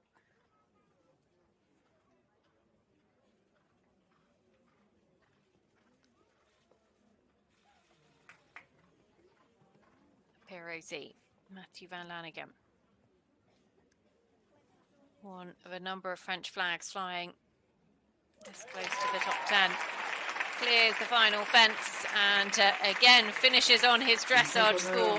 Brilliant performance from Matthew Van Lanagan and a Pierozy, who looks absolutely thrilled with that, giving the French crowd really something to cheer about. How exciting it looks for the French team heading in for the next few years, because they've got some really smart young horses coming up through the grades. We're going to see another of them now, Stéphane Landois, Gainsbourg de Bedon. Stéphane, actually, who had an incredible morning, finished second, took the individual silver with Amis de Gavaudan. Now comes forward with Gainsbourg de Bedon by My Lord Carthago on a score of 31.0. Cannot afford a pole down or a time fault to stay ahead of his French teammate Matthew Van Lanagan.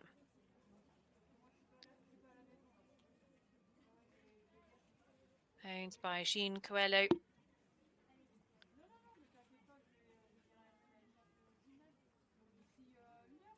Two horses here for Stéphane this weekend. First part, or the parallel there, goes just before the double. So one pole down. Let's see what that does to him on the leaderboard. 35. It's going to be quite expensive, unfortunately. Going to drop him out of the top 10.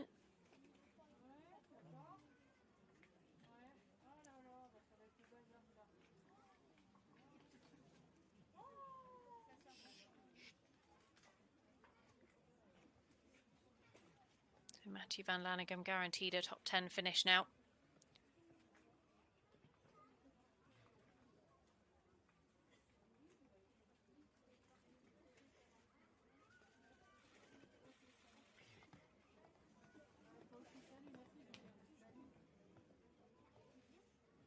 Spring-heeled leaps as they come down the final line, inside the time comfortably, just one pole down, so 4 to add for Stéphane Landois and Gainsbourg de Bedon. So we'll drop him further down the top 20, going to about 19th place on the leaderboard. Matthew Van Lanagan is the one to beat. He's guaranteed a top 10 finish here. 31.3 is the score out in front. Just 9 more combinations to come forward here at the FEI WBFSH Eventing World Breeding Championships for Young Horses, wherever in the world you are tuned in from. We're delighted to have you with us, and do stay tuned, because over the next 15-20 minutes we are no doubt going to be seeing some world-class horses of the future. Milridge Athos now, ridden by Ian Cassels, owned by Jerry Leahy, by Grand Gale, out of an Out of Touch Blue Moon mare, who is by Out of Touch. 30.7. Cannot afford a pole down, can have 1 second over the time allowed to hold his spot. Pole has fallen. So, 8 places on the leaderboard. Expensive. Moves Porrig McCarthy up into the top 10.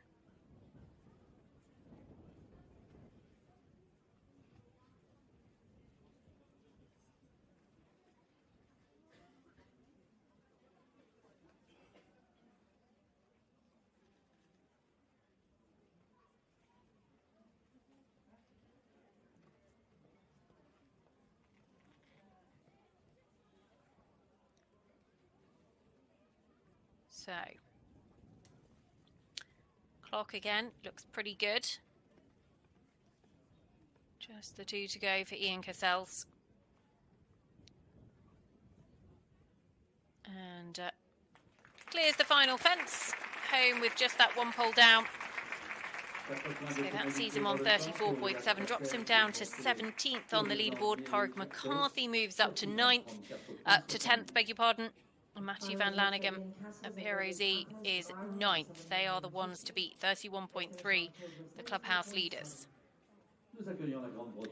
Next to jump will be for Great Britain, Max Warburton. Max with Michael Stenning's United 36 by Uccello on a score of 30.5. Combination were top 10 here actually 12 months ago in the 6-year-old division.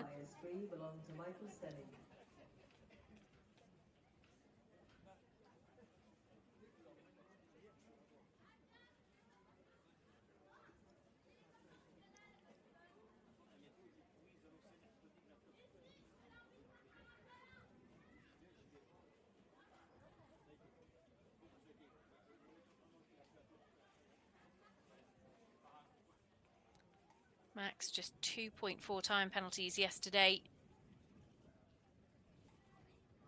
which just dropped him a little bit down the leaderboard. He was 4th after dressage, just off the podium.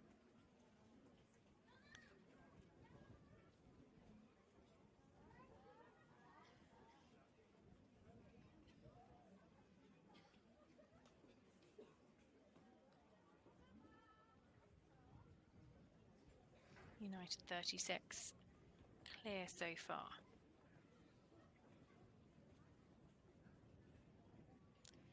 Just hasn't got a huge amount of time. Needs to be aware of that clock because he wants to leave the fences up. Could afford to be a couple of seconds over, to be fair, to hold his place. Can't afford a pole down. So clears the last and is going to pick up 1.2 time penalties. So that actually drops him onto a score of 31.7, so he just drops below Matthew Van Lanigan and Pirozzi, who move up to 8th, and Max will be 9th or better. But a very good double jumping clear round from United 36 this weekend. Next to come forward, it is for New Zealand, Sam Lissington. Sam rides at Qantas R. This horse owned by the High Flyers Syndicate comes forward on 30.1. They had an early draw in the dressage. Well, one of the first to go cross country yesterday in the 7-year-old class.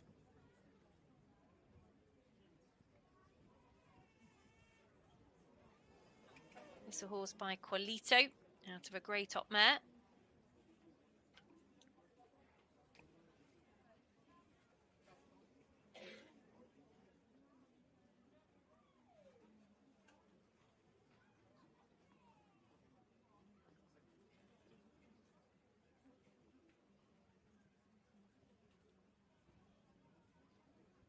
Horse that they really think the absolute world of.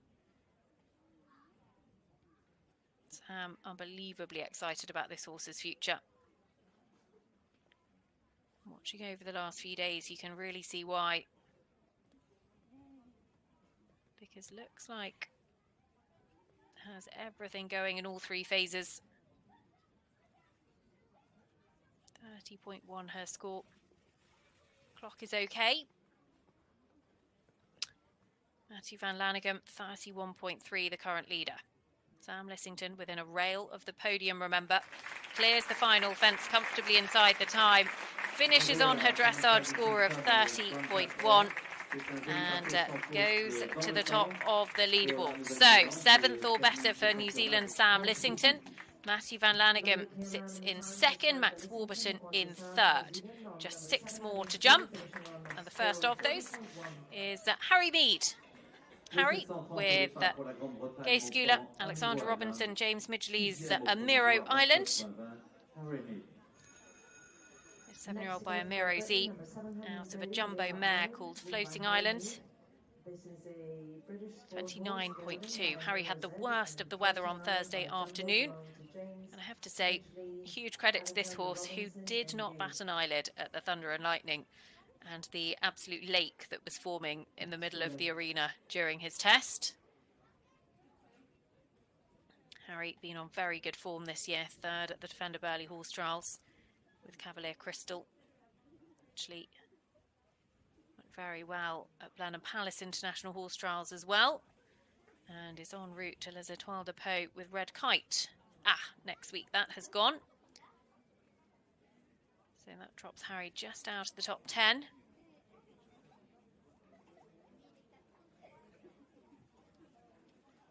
Sam Lissington moves up to 6th or better.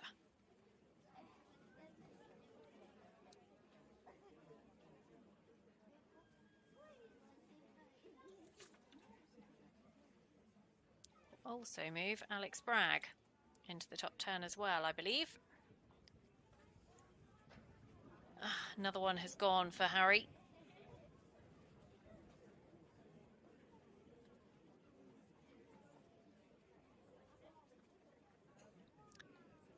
So unfortunately 8 to add so far. Time is okay. Just the last to go. And he rubs the last, but it stays. So finishing on 37.2, Harry Mead, Amiro Island will just drop down to 21st. Actually means that Sam Lissington, Qantas are the ones to beat, 6th or better for Sam, 30.1.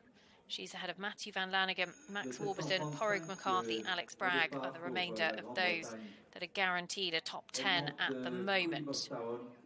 5 left to jump. 1 for Great Britain, 3 for France, 1 for Belgium.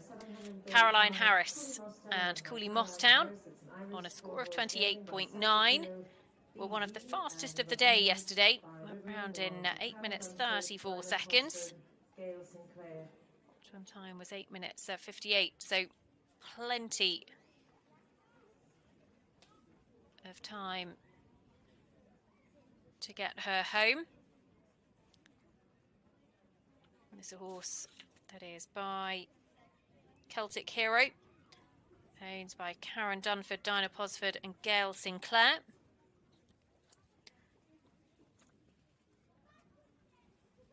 Has got to jump clear to stay ahead of Sam Lissington. 30.1 is the score out in front at the moment.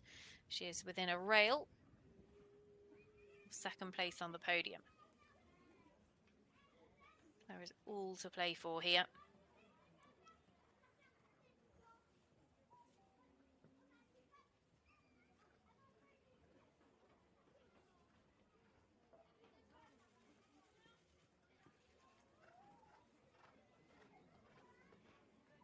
Just the final line. Just the last. Caroline Harris, Cooley Mosstown for Great Britain, clears the final fence and has finished on her dressage score of 28.9. She is now the one to beat, will be 5th or better. But importantly for Caroline, is within a rail of the podium as well. So if any of the next 4, the next 3, I should say, have a rail, they'll move her up a place. So, into the top 4. Now, the first of 3 French riders still to jump. Astier Nicolas, Gravier de la Moulin, 28.7 their starting score. Astier comes forward having been 6th after dressage, moved up to 4th with that brilliant clear round inside the time yesterday, beautifully judged, just 2 seconds inside. And actually from his 8 appearances, Astier, in this 7-year-old class at Le Lion d'Angers, and actually he's only jumped in the 7-year-old class in recent years. Astier 8 clear inside the time cross-country rounds from 8 runs. Extraordinary record.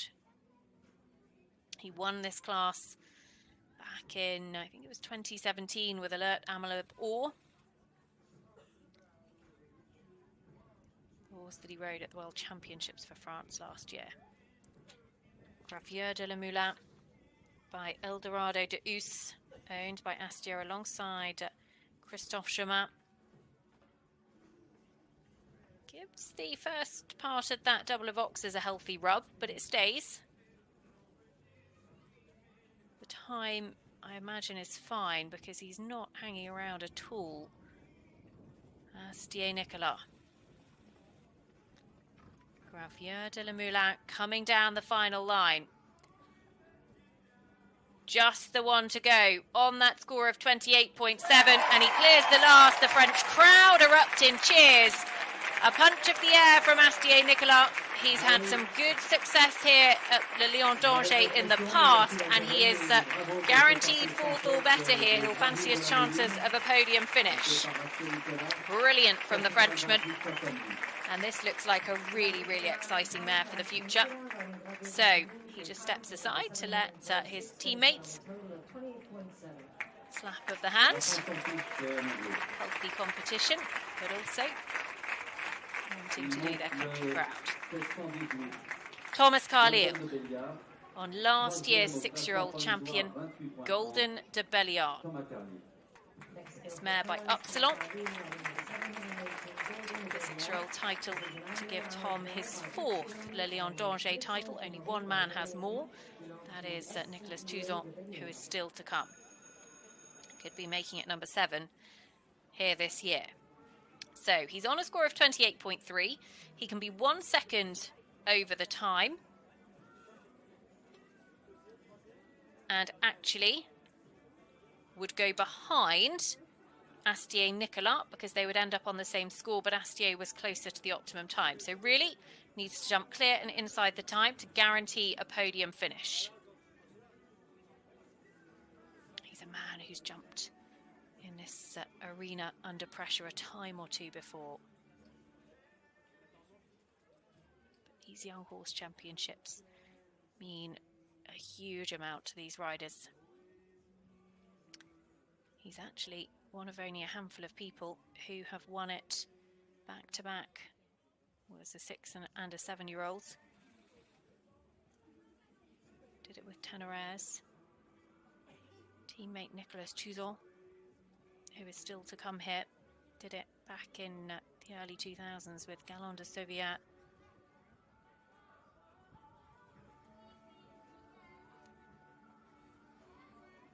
Tom really motoring on, aware of the clock.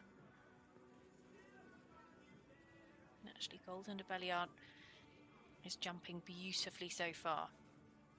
3 fences left to go. Thomas Carlyle, Golden de Belliard, the 6-year-old champions from 2022 are on the podium again in 2023, comfortably inside the time. That is what it means to these riders. Golden de Belliard will get the individual bronze or better, and Tom absolutely thrilled with that performance. He finishes on his dressage score of 28.3, and what an exciting horse for the future.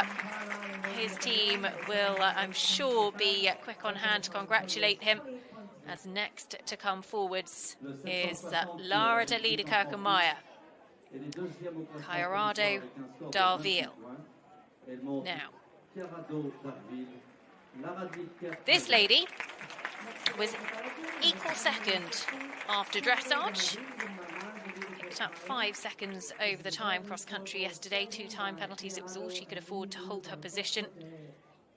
She did hold her position. 28.0 her score coming into today's show jumping. Cannot afford a pole down and cannot afford a time penalty.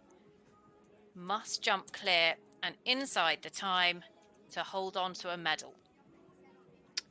Lara de Liedekerke-Meyer, Colorado Darville. There's a horse by Diorado out of Nooney Blue, who was a horse that actually Lara rode at the Young Rider European Championships.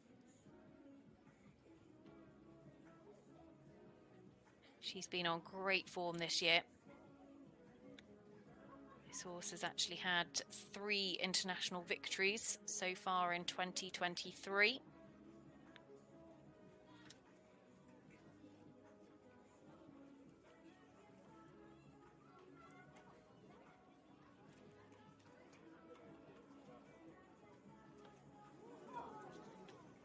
reminder, Thomas Carlyle, Golden de Belliard 28.3, guaranteed a podium spot.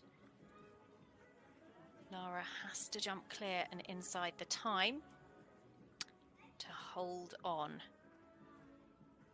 She could be 1 second over and would still get a medal.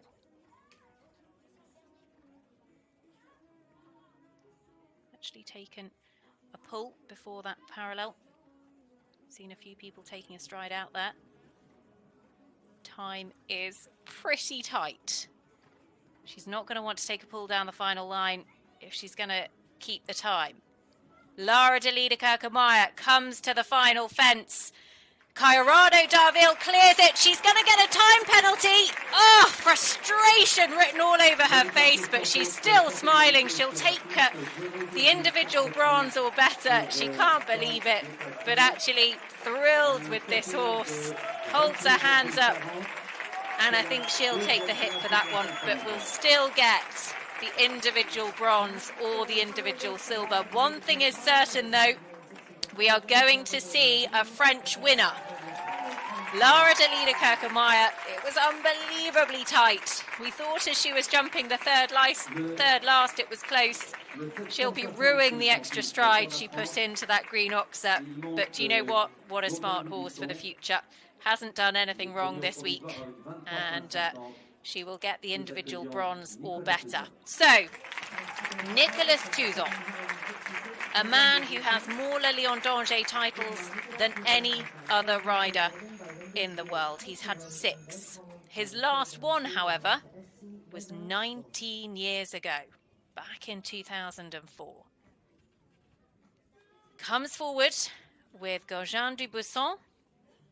This gelding by Windows van het Kostersveld, owned by SC Mezard Sports on a score of 23.5. So he can afford a pole down, has the luxury of a rail in hand.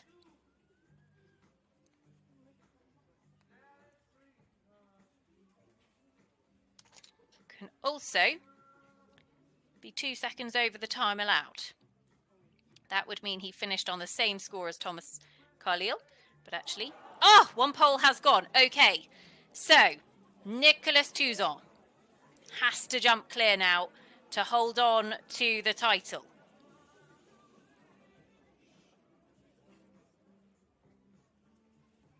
He last won this 3-star division, the 7-year-old class, with Galon de Sauveur, the horse that he then went on to win 2 European Championships on. He's won it with a title in Le Lion with Hidalgo de Lille as well, the horse that he took the badminton title on in 2008. Nervous moments as Nicolas Touzon comes down the final line. Time is good. Just the 2 to go. He has to jump these clear.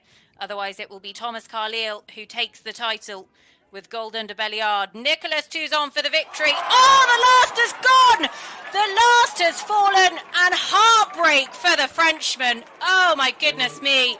He's still smiling, but Gaujin du Buisson, 2 rails down, will end up in 7th. And goodness gracious, it means that Thomas Carlyle has taken the 7-year-old title 12 months after Golden de Belliard won the 6-year-old division here, making history. And Nicolas Touzon, you can see a bit of a rueful smile, a big pat for this lovely horse who has been an absolute superstar all week. And I'm sure he'll be frustrated with that final fence. He salutes the French crowd who've been nothing but supportive. And this is a horse that we will be looking out for a huge amount in the future. I have absolutely no doubt about it. But it wasn't to be. It came down to the final fence. How often have we seen it in some of the biggest and the best competitions in the world?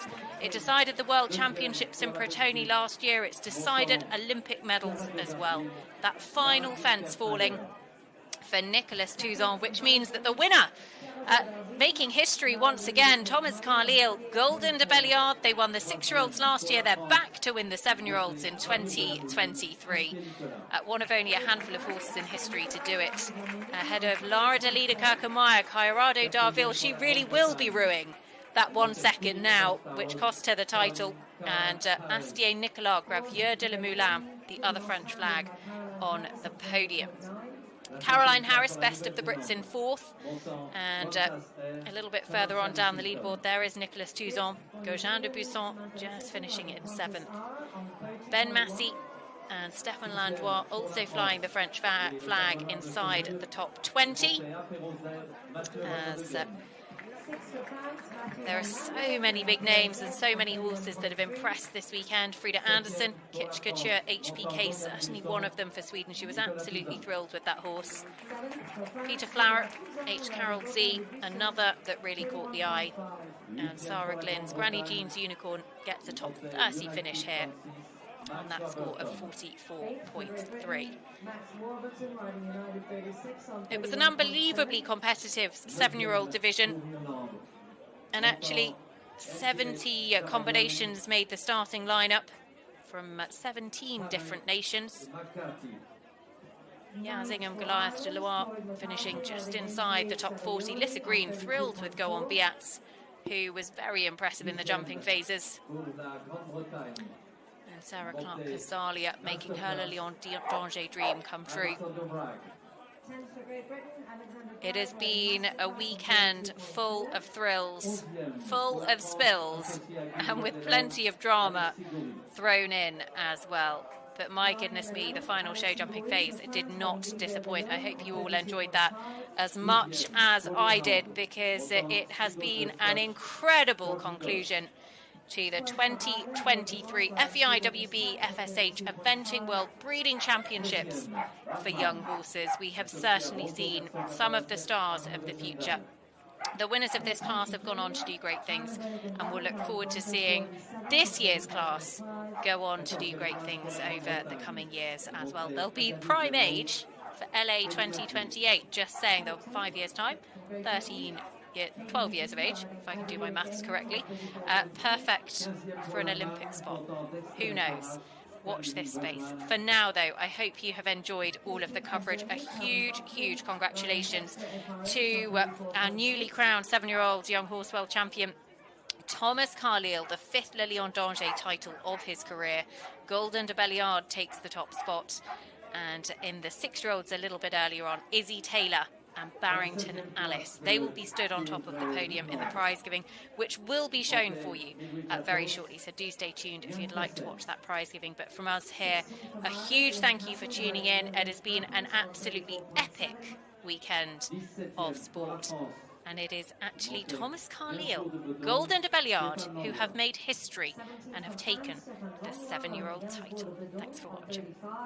18e et dernier classé pour la France, il montait Guesta anglo-arabe, Benjamin Massier. 18th and last place for France, Benjamin Massier and Guesta AA on 35.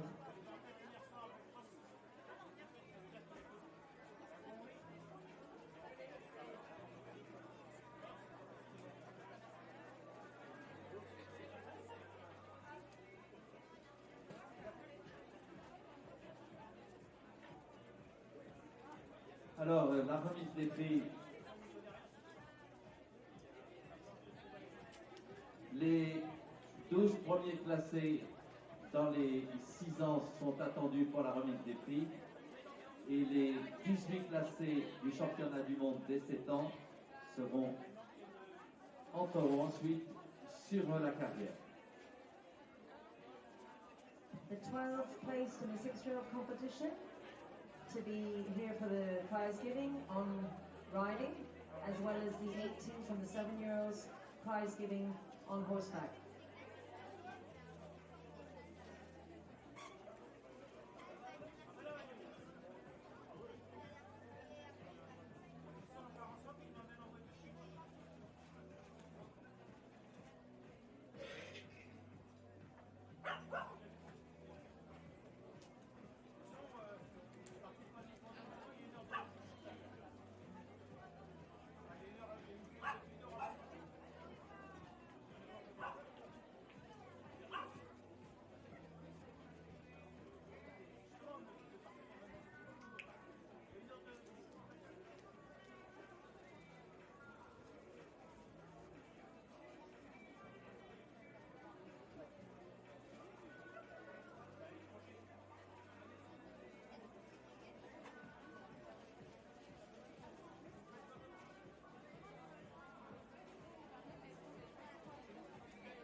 you.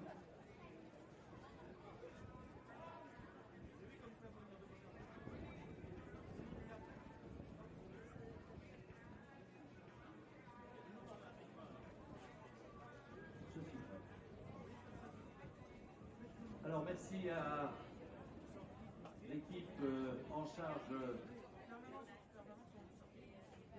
des cavaliers pour la remise des prix de tranquillement nous rejoindre. Philippe, championnat du monde des chevaux de 6 ans.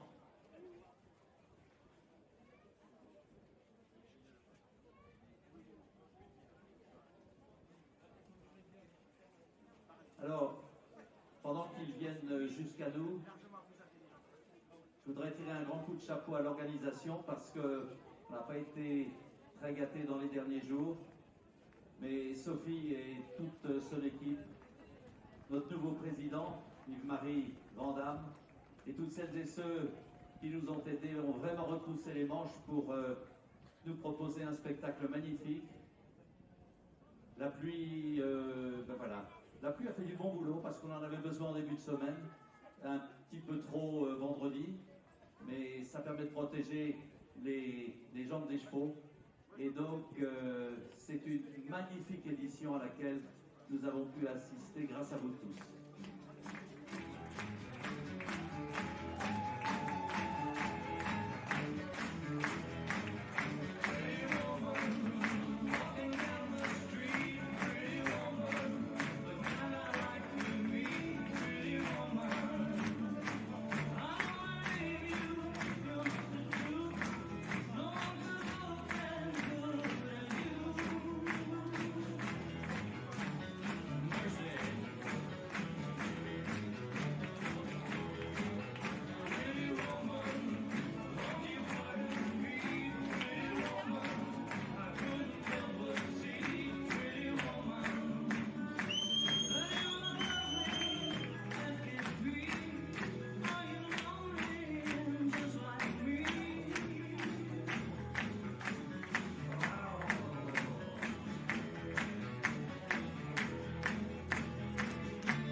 Championnat du monde des chevaux de 6 ans, FEI WBFSH Eventing World Breeding Championship, le prix de l'Institut français du cheval et de l'équitation. Premier, champion du monde des jeunes chevaux de 6 ans, remportant le prix de l'IFCE, le cheval Barrington Alice. Barrington Alice du Studbook Sport Horse Breeding of Great Britain. Il était monté par la crack pilote Izzy Taylor.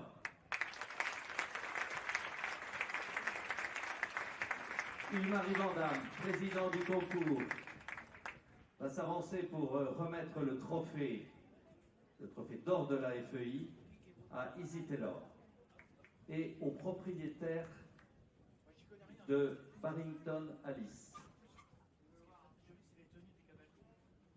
Propriétaire, il n'est pas là.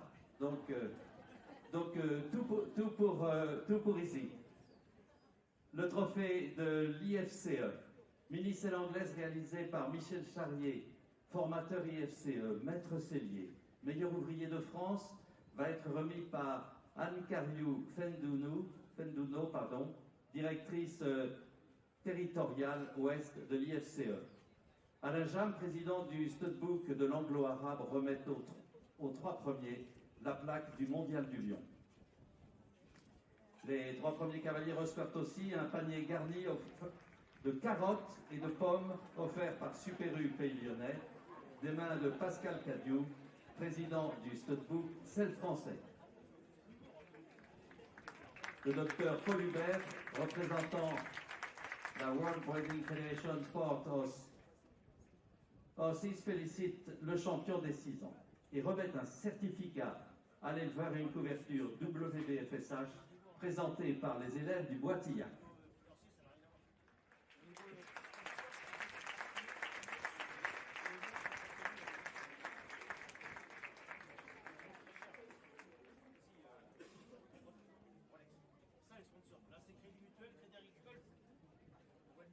Est-ce que c'est bon pour les photos? Tu veux seulement que je sorte du champ, je te remercie. Oui, moi aussi j'aimerais bien. Là-bas, parce que la voiture a gagné là-bas, donc c'est comme ça, c'est des Jaguars ou des BMW, là c'est une Renault ou de... Ça se passe bien, mon cher président. Tu la mets en veilleuse? C'est moi qui en apnée, là. Oui, si, ça va très bien. Je vous remercie. Eh bien, je vais vous inviter à retrouver les autres personnalités qui vont remettre les prix. Deuxième, vice-champion du monde des jeunes chevaux de 6 ans, recevant le prix de la région des Pays de la Loire, le cheval Hermès du Gévaudan, du studbook Celle français, qui était monté par Stéphane Landois.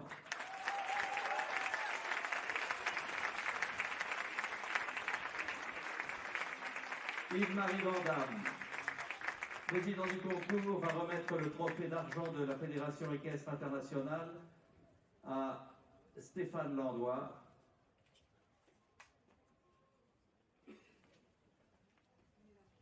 Propriétaire du cheval. Elle arrive. Ah ben voilà.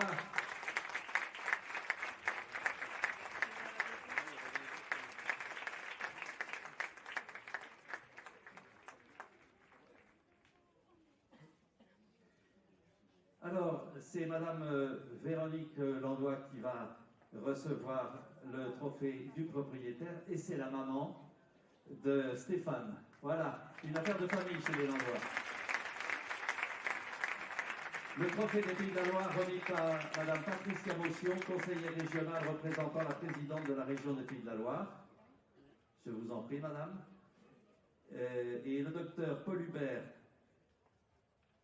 représentant la World Breeding Federation for Sport Horses, félicite le vice-champion des 6 ans en lui remettant un certificat pour l'éleveur.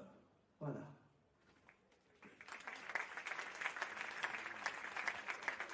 C'est bon? Allez, vas-y, Pascal.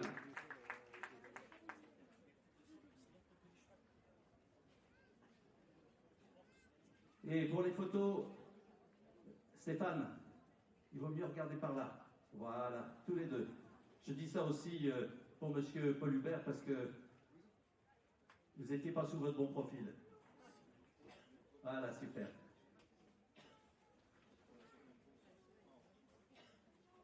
On enchaîne. Troisième. Et merci aux personnalités qui ont bien voulu remettre les prix. Troisième, remportant le prix de la communauté de communes des vallées du Haut-Anjou et de la ville du Lion d'Angers, le cheval Cooley on Ice du studbook Zangershed. Cooley on Ice monté par Amanda Godsbury. Yves-Marie Vandamme, président du concours, va remettre le trophée de bronze de la Fédération équestre internationale à Amanda Goldberry et propriétaire du cheval, je ne sais pas s'il est là.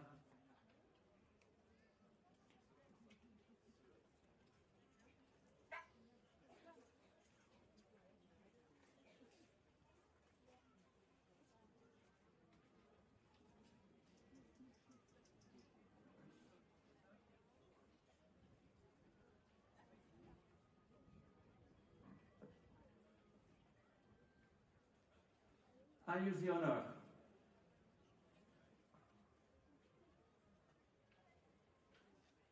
I use the honor. Ah, good. Representing. Okay. Et c'est Georgina qui va recevoir le certificat.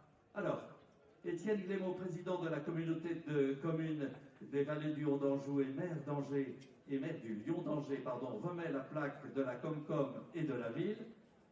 Le docteur Paul Hubert, représentant la World Breeding Federation for Sports Horses, félicite la troisième du championnat des 6 ans et lui remet un certificat pour le naisseur. Alors attendez, non, c'est pas fini pour les photos. Pascal, non, c'est pas fini. Je crois qu'ils ont encore besoin. Allez, on se presse. Ok, c'est bon pour vous?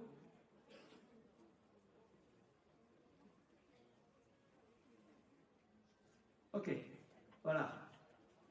Merci, madame, merci, messieurs. Et quand l'honneur... Ici.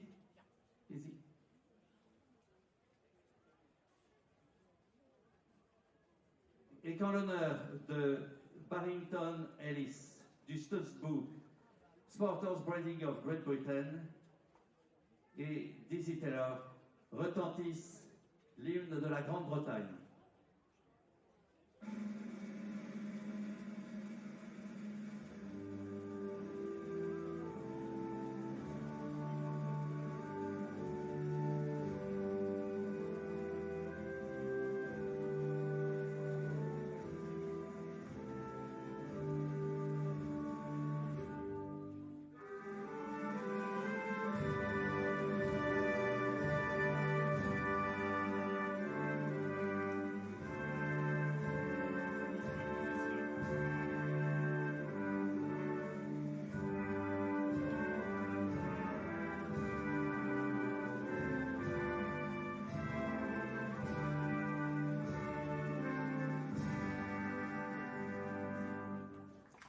Le champion du monde des chevaux de 6 ans, Barrington Alice, monté par la crack pilote britannique Dizzy Taylor.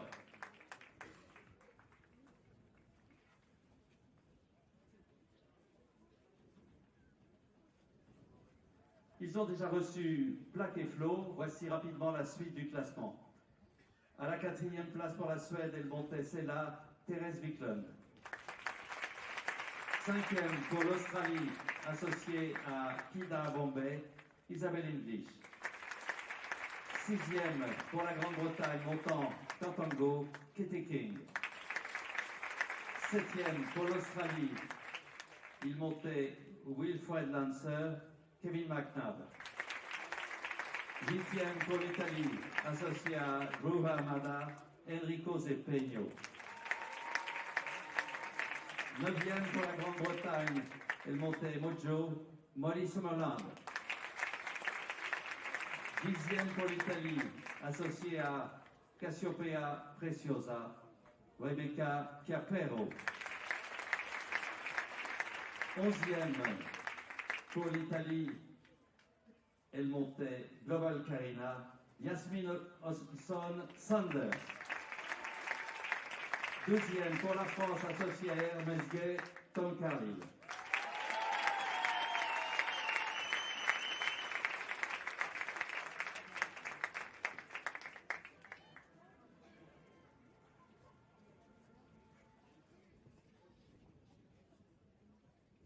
Allez, en musique, le grand tour d'honneur des héros de ce championnat du monde des 6 ans. Ok.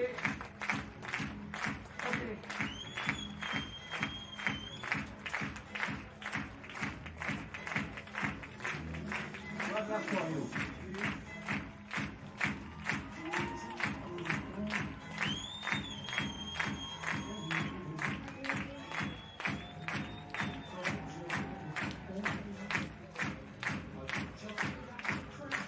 Easy. Yes. Stéphane. Amanda. Yeah.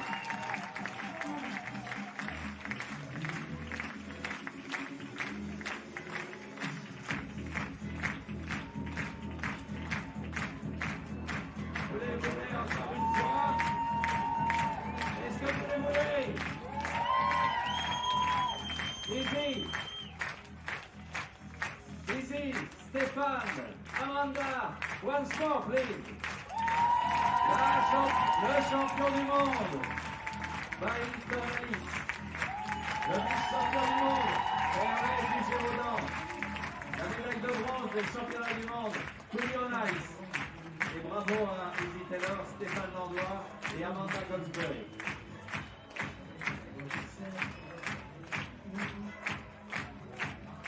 Est-ce que vous voulez ici encore une fois la championne?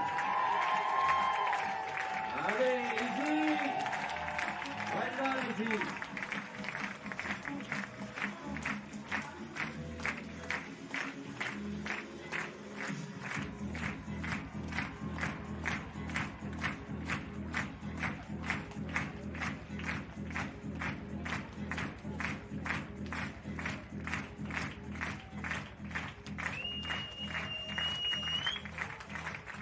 Je me tourne vers l'entrée du terrain. Est-ce qu'on est presque prêt pour les 7 ans? J'ai entendu un petit oui.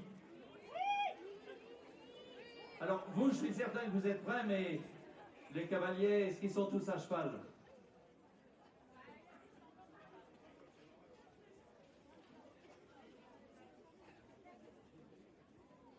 Bon, Philippe, tu me fais signe quand tu veux.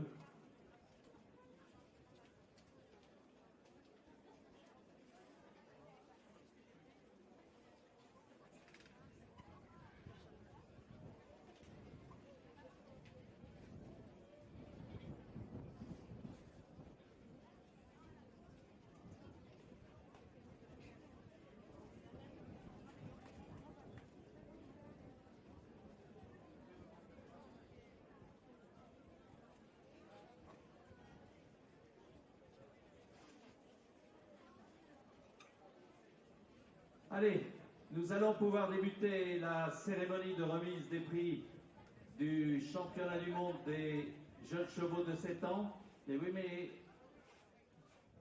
il faut qu'on puisse avancer. Est-ce que le champion est là?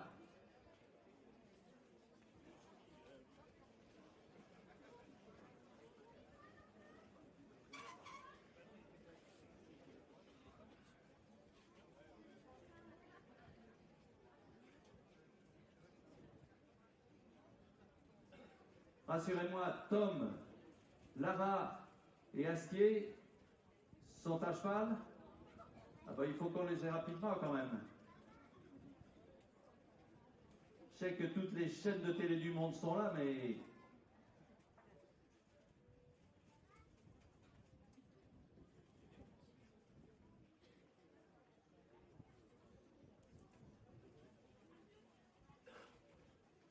Un moment de solitude. Si j'avais un toki, je comprendrais ce qu'il me dit. Ah oui, c'est peut-être une bonne idée, ça.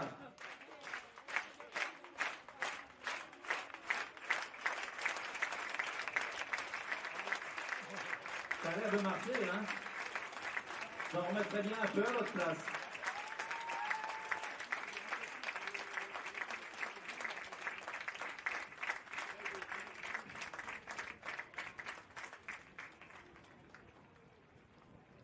Écoutez, si les 3 premiers sont là, qu'ils entrent, et puis les autres suivront.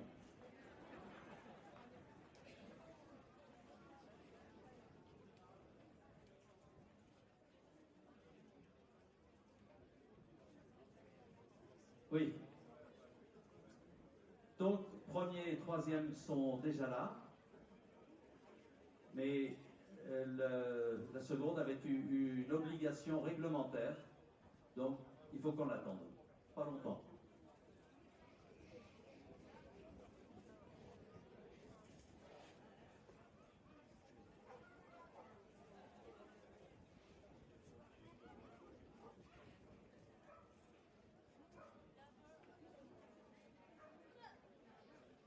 Je ne sais pas si on peut faire une animation. Moi, je veux bien, mais je saute pas plus haut que les petites haies qui sont là.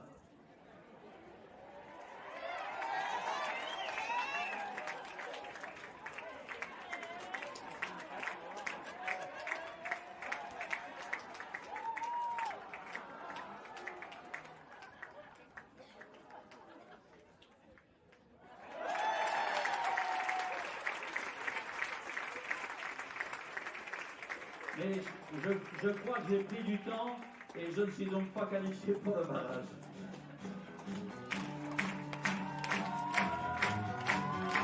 Ah, c'est bien.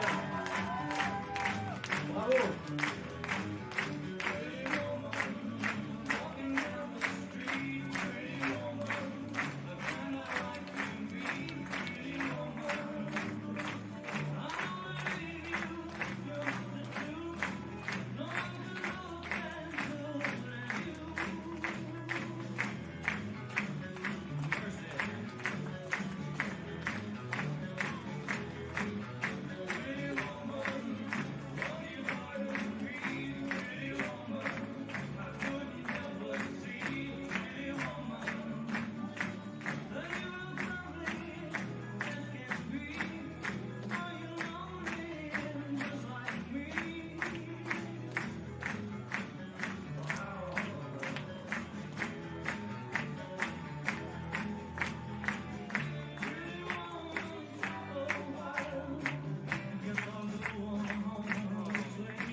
Championnat du monde des chevaux de 7 ans, FEI WBFSH, Eventing World Breeding Championship, le prix du Crédit Mutuel.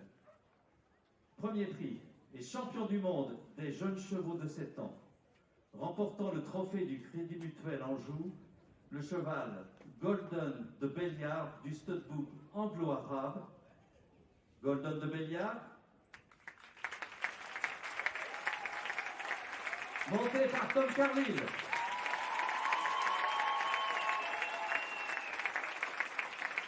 Et c'est Yves-Marie Vandam, président du concours, accompagné d'Emmanuel Ollier, président du jury, qui vont remettre le trophée d'or de la FEI aux vainqueurs et aux propriétaires du cheval. Monsieur Philippe Tuffreau, président du Crédit Mutuel Loire-Aubance, et Laurence Card, directrice générale, remettent le trophée du Crédit Mutuel. Notre partenaire forestier offre une selle aux vainqueurs, donc à Tom Carlyle, des mains de Valentin Autreux, expert en selle Maine-et-Loire.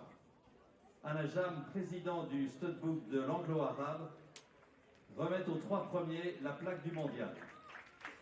Les 3 premiers reçoivent aussi un panier garni de carottes et pommes, offert par Super U, Pays Lyonnais. Les mains de Pascal Cadiou, président du studbook Selle Français. Et le docteur Paul Hubert, représentant la World Breeding Federation Sports Horses, félicite le champion des 7 ans, la championne des 7 ans, Golden de Belliard. Ils remettent un certificat à l'éleveur et une couverture WBFSH présentée par les élèves du Bois-Tillac. Alors, ça ne vous bougez pas. Une dernière, c'est bon pour vous, vous me dites.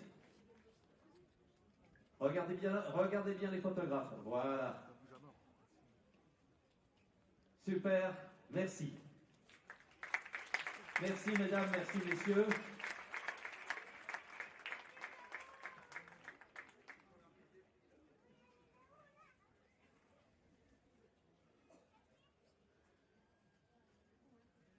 Vice-champion du monde des jeunes chevaux de 7 ans, remportant le prix du département de Maine-et-Loire. Le cheval Chiarado d'Arville, du studbook SBS, il était monté par Lara Dietkerk-Mayer. Lara qui s'est classée il y a une semaine deuxième d'un des plus beaux concours d'Europe, celui de Bocello. Nicolas Touzin était premier, Lara était seconde. Et ben aujourd'hui, c'est Lara qui est sur le podium. Mais ça viendra, il n'y a plus qu'une marche à gravir. C'est Yves-Marie Vandam, président du concours, accompagné de Richard Baldwin, membre du jury, qui va remettre le trophée d'argent de la Fédération équestre internationale aux cavaliers et aux propriétaires du cheval.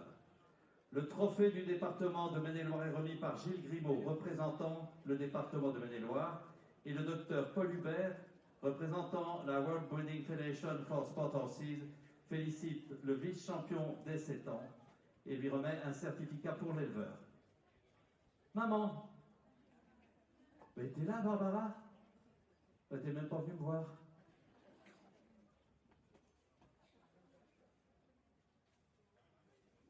Barbara qui organise un magnifique concours en Belgique à Arville. Voilà.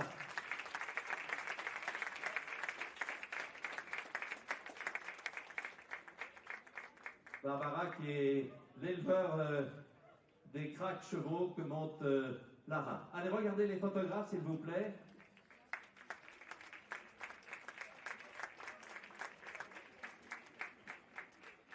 Merci beaucoup.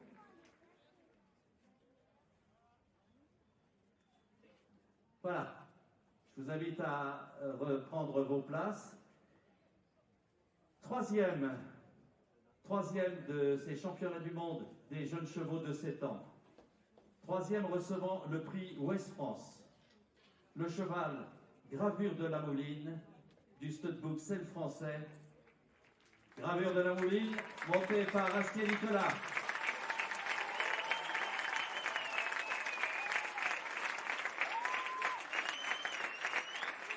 Astier avec un début bon palmarès. vice-champion olympique à titre individuel à Rio, champion olympique par équipe. Il a aussi gagné le 5 étoiles de Pau et bien d'autres grandes victoires. Et voilà, avec des jeunes chevaux, il fait encore merveille et il est sur le podium. Bravo Astier. Yves-Marie Van Damme, président du concours, accompagné de Gilles Sinclair, membre du jury, remettre le trophée de bronze de la Fédération équestre internationale à Astier-Nicolas et au propriétaire du cheval. Monsieur Olivier Poli, directeur départemental Ouest-France, remet le trophée Ouest-France. Le docteur Paul Hubert, représentant la World Breeding Federation for Sport Horses, félicite Astier-Nicolas et lui remet un certificat pour le naisseur.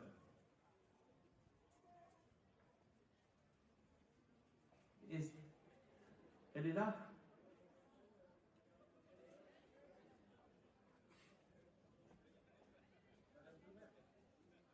Mais est-ce que Daniel Doumergue est là? Vous êtes timide, pourquoi est-ce que vous n'êtes pas venu? On a un certificat pour montrer que c'est bien vous qui avez fait naître ce cheval. Bravo.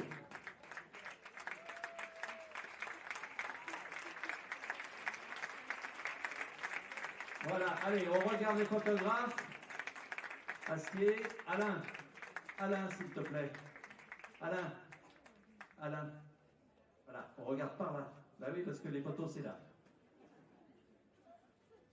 Avec l'éleveur, c'est formidable.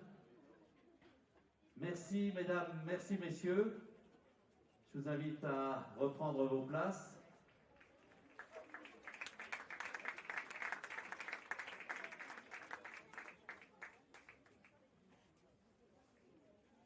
Alain, on ramène tout là et puis vous arrangerez ça après. Merci.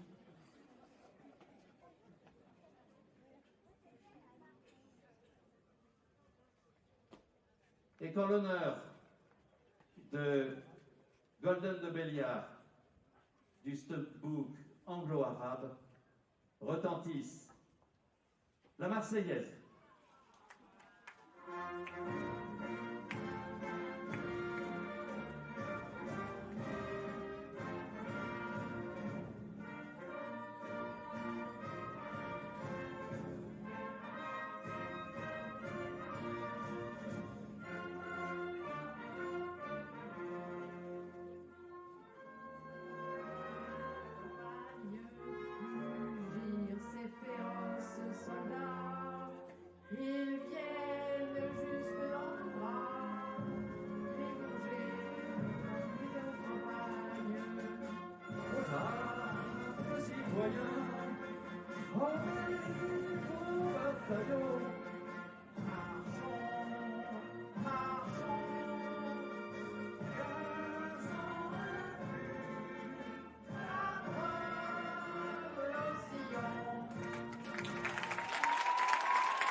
Cette année, c'est encore mieux parce qu'on a les chœurs, mais on a aussi la musique. Merci Mathieu.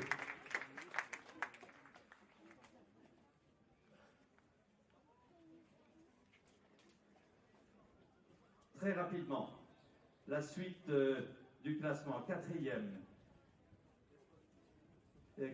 c'est Collie Mostown et Caroline Harris pour l'Irlande. Cinquième, Samantha Lissington et Qantas. Du Studbook Hanovrier. Sixième, Apéro Z, Mathieu Van Odegen. Septième, Gauguin du Buisson, Nicolas Touzin.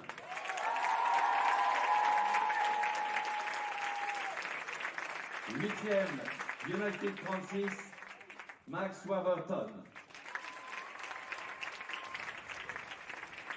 Neuvième,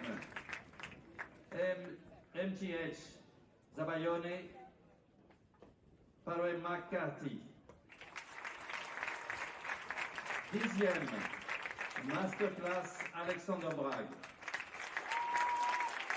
Onzième, Gulliver Delon, Alexis Goury. Douzième, Sligo Just Touch, George Icos. 13e, Bronco 487, Arnaud Bergendal. 14e, Kedimaki, Agadir Gano. 15e, Dexter FRH, Calvin Buckman. 16e, Mary Jatos, Yann Cassels. 17e, Gainsbourg de Bedon, Stéphane Landois. 18e et dernier classé, guest star anglo-arabe, Benjamin Massier. Et tous les classés ont reçu la plaque du mondial des mains de Véronique Goukassov et de Nouridine Mohamed, représentant le département de Maine-et-Loire. Merci à tous les partenaires, aux bénévoles, aux jurys, aux compétiteurs et à vous, formidable public du Lion d'Angers. On va faire un grand tour d'honneur en musique et nous vous disons, en tout cas je l'espère, à l'année prochaine. Allez, en musique.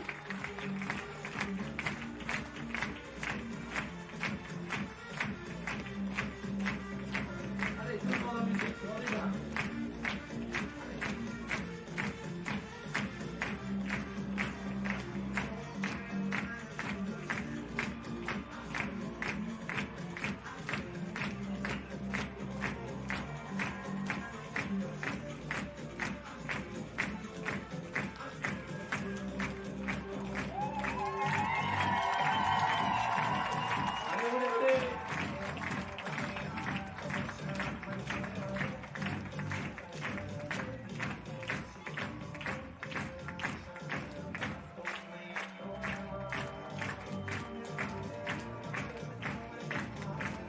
Est-ce que vous voulez encore Tom, Lara et Astier?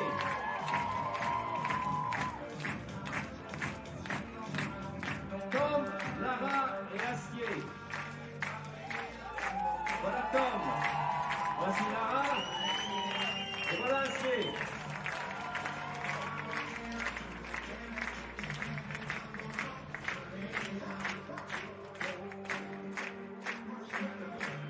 Les champions. Golden de Bélia, Lara de Carville et gravure de la Moline. Allez, vous en voulez encore? Allez Lara. Oui, ici. On n'est pas toujours sur le podium. Allez, venez. Allez Lara. Lara Nickelfire, deuxième. Et Astier Nicolas.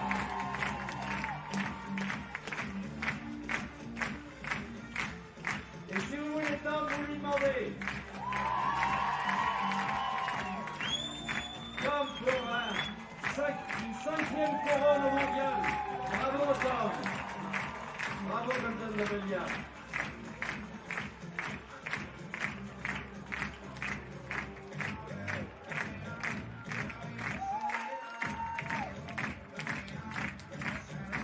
Oui, la championne que vous applaudissez, elle avait déjà gagné l'an dernier les 6 ans, elle fait le doublé 6 ans et 7 ans, que Tom avait déjà fait en 2013-2014 avec un autre cheval. Formidable couple que nous retrouverons certainement dans les grandes échéances des prochaines années. Voilà, bravo Tom!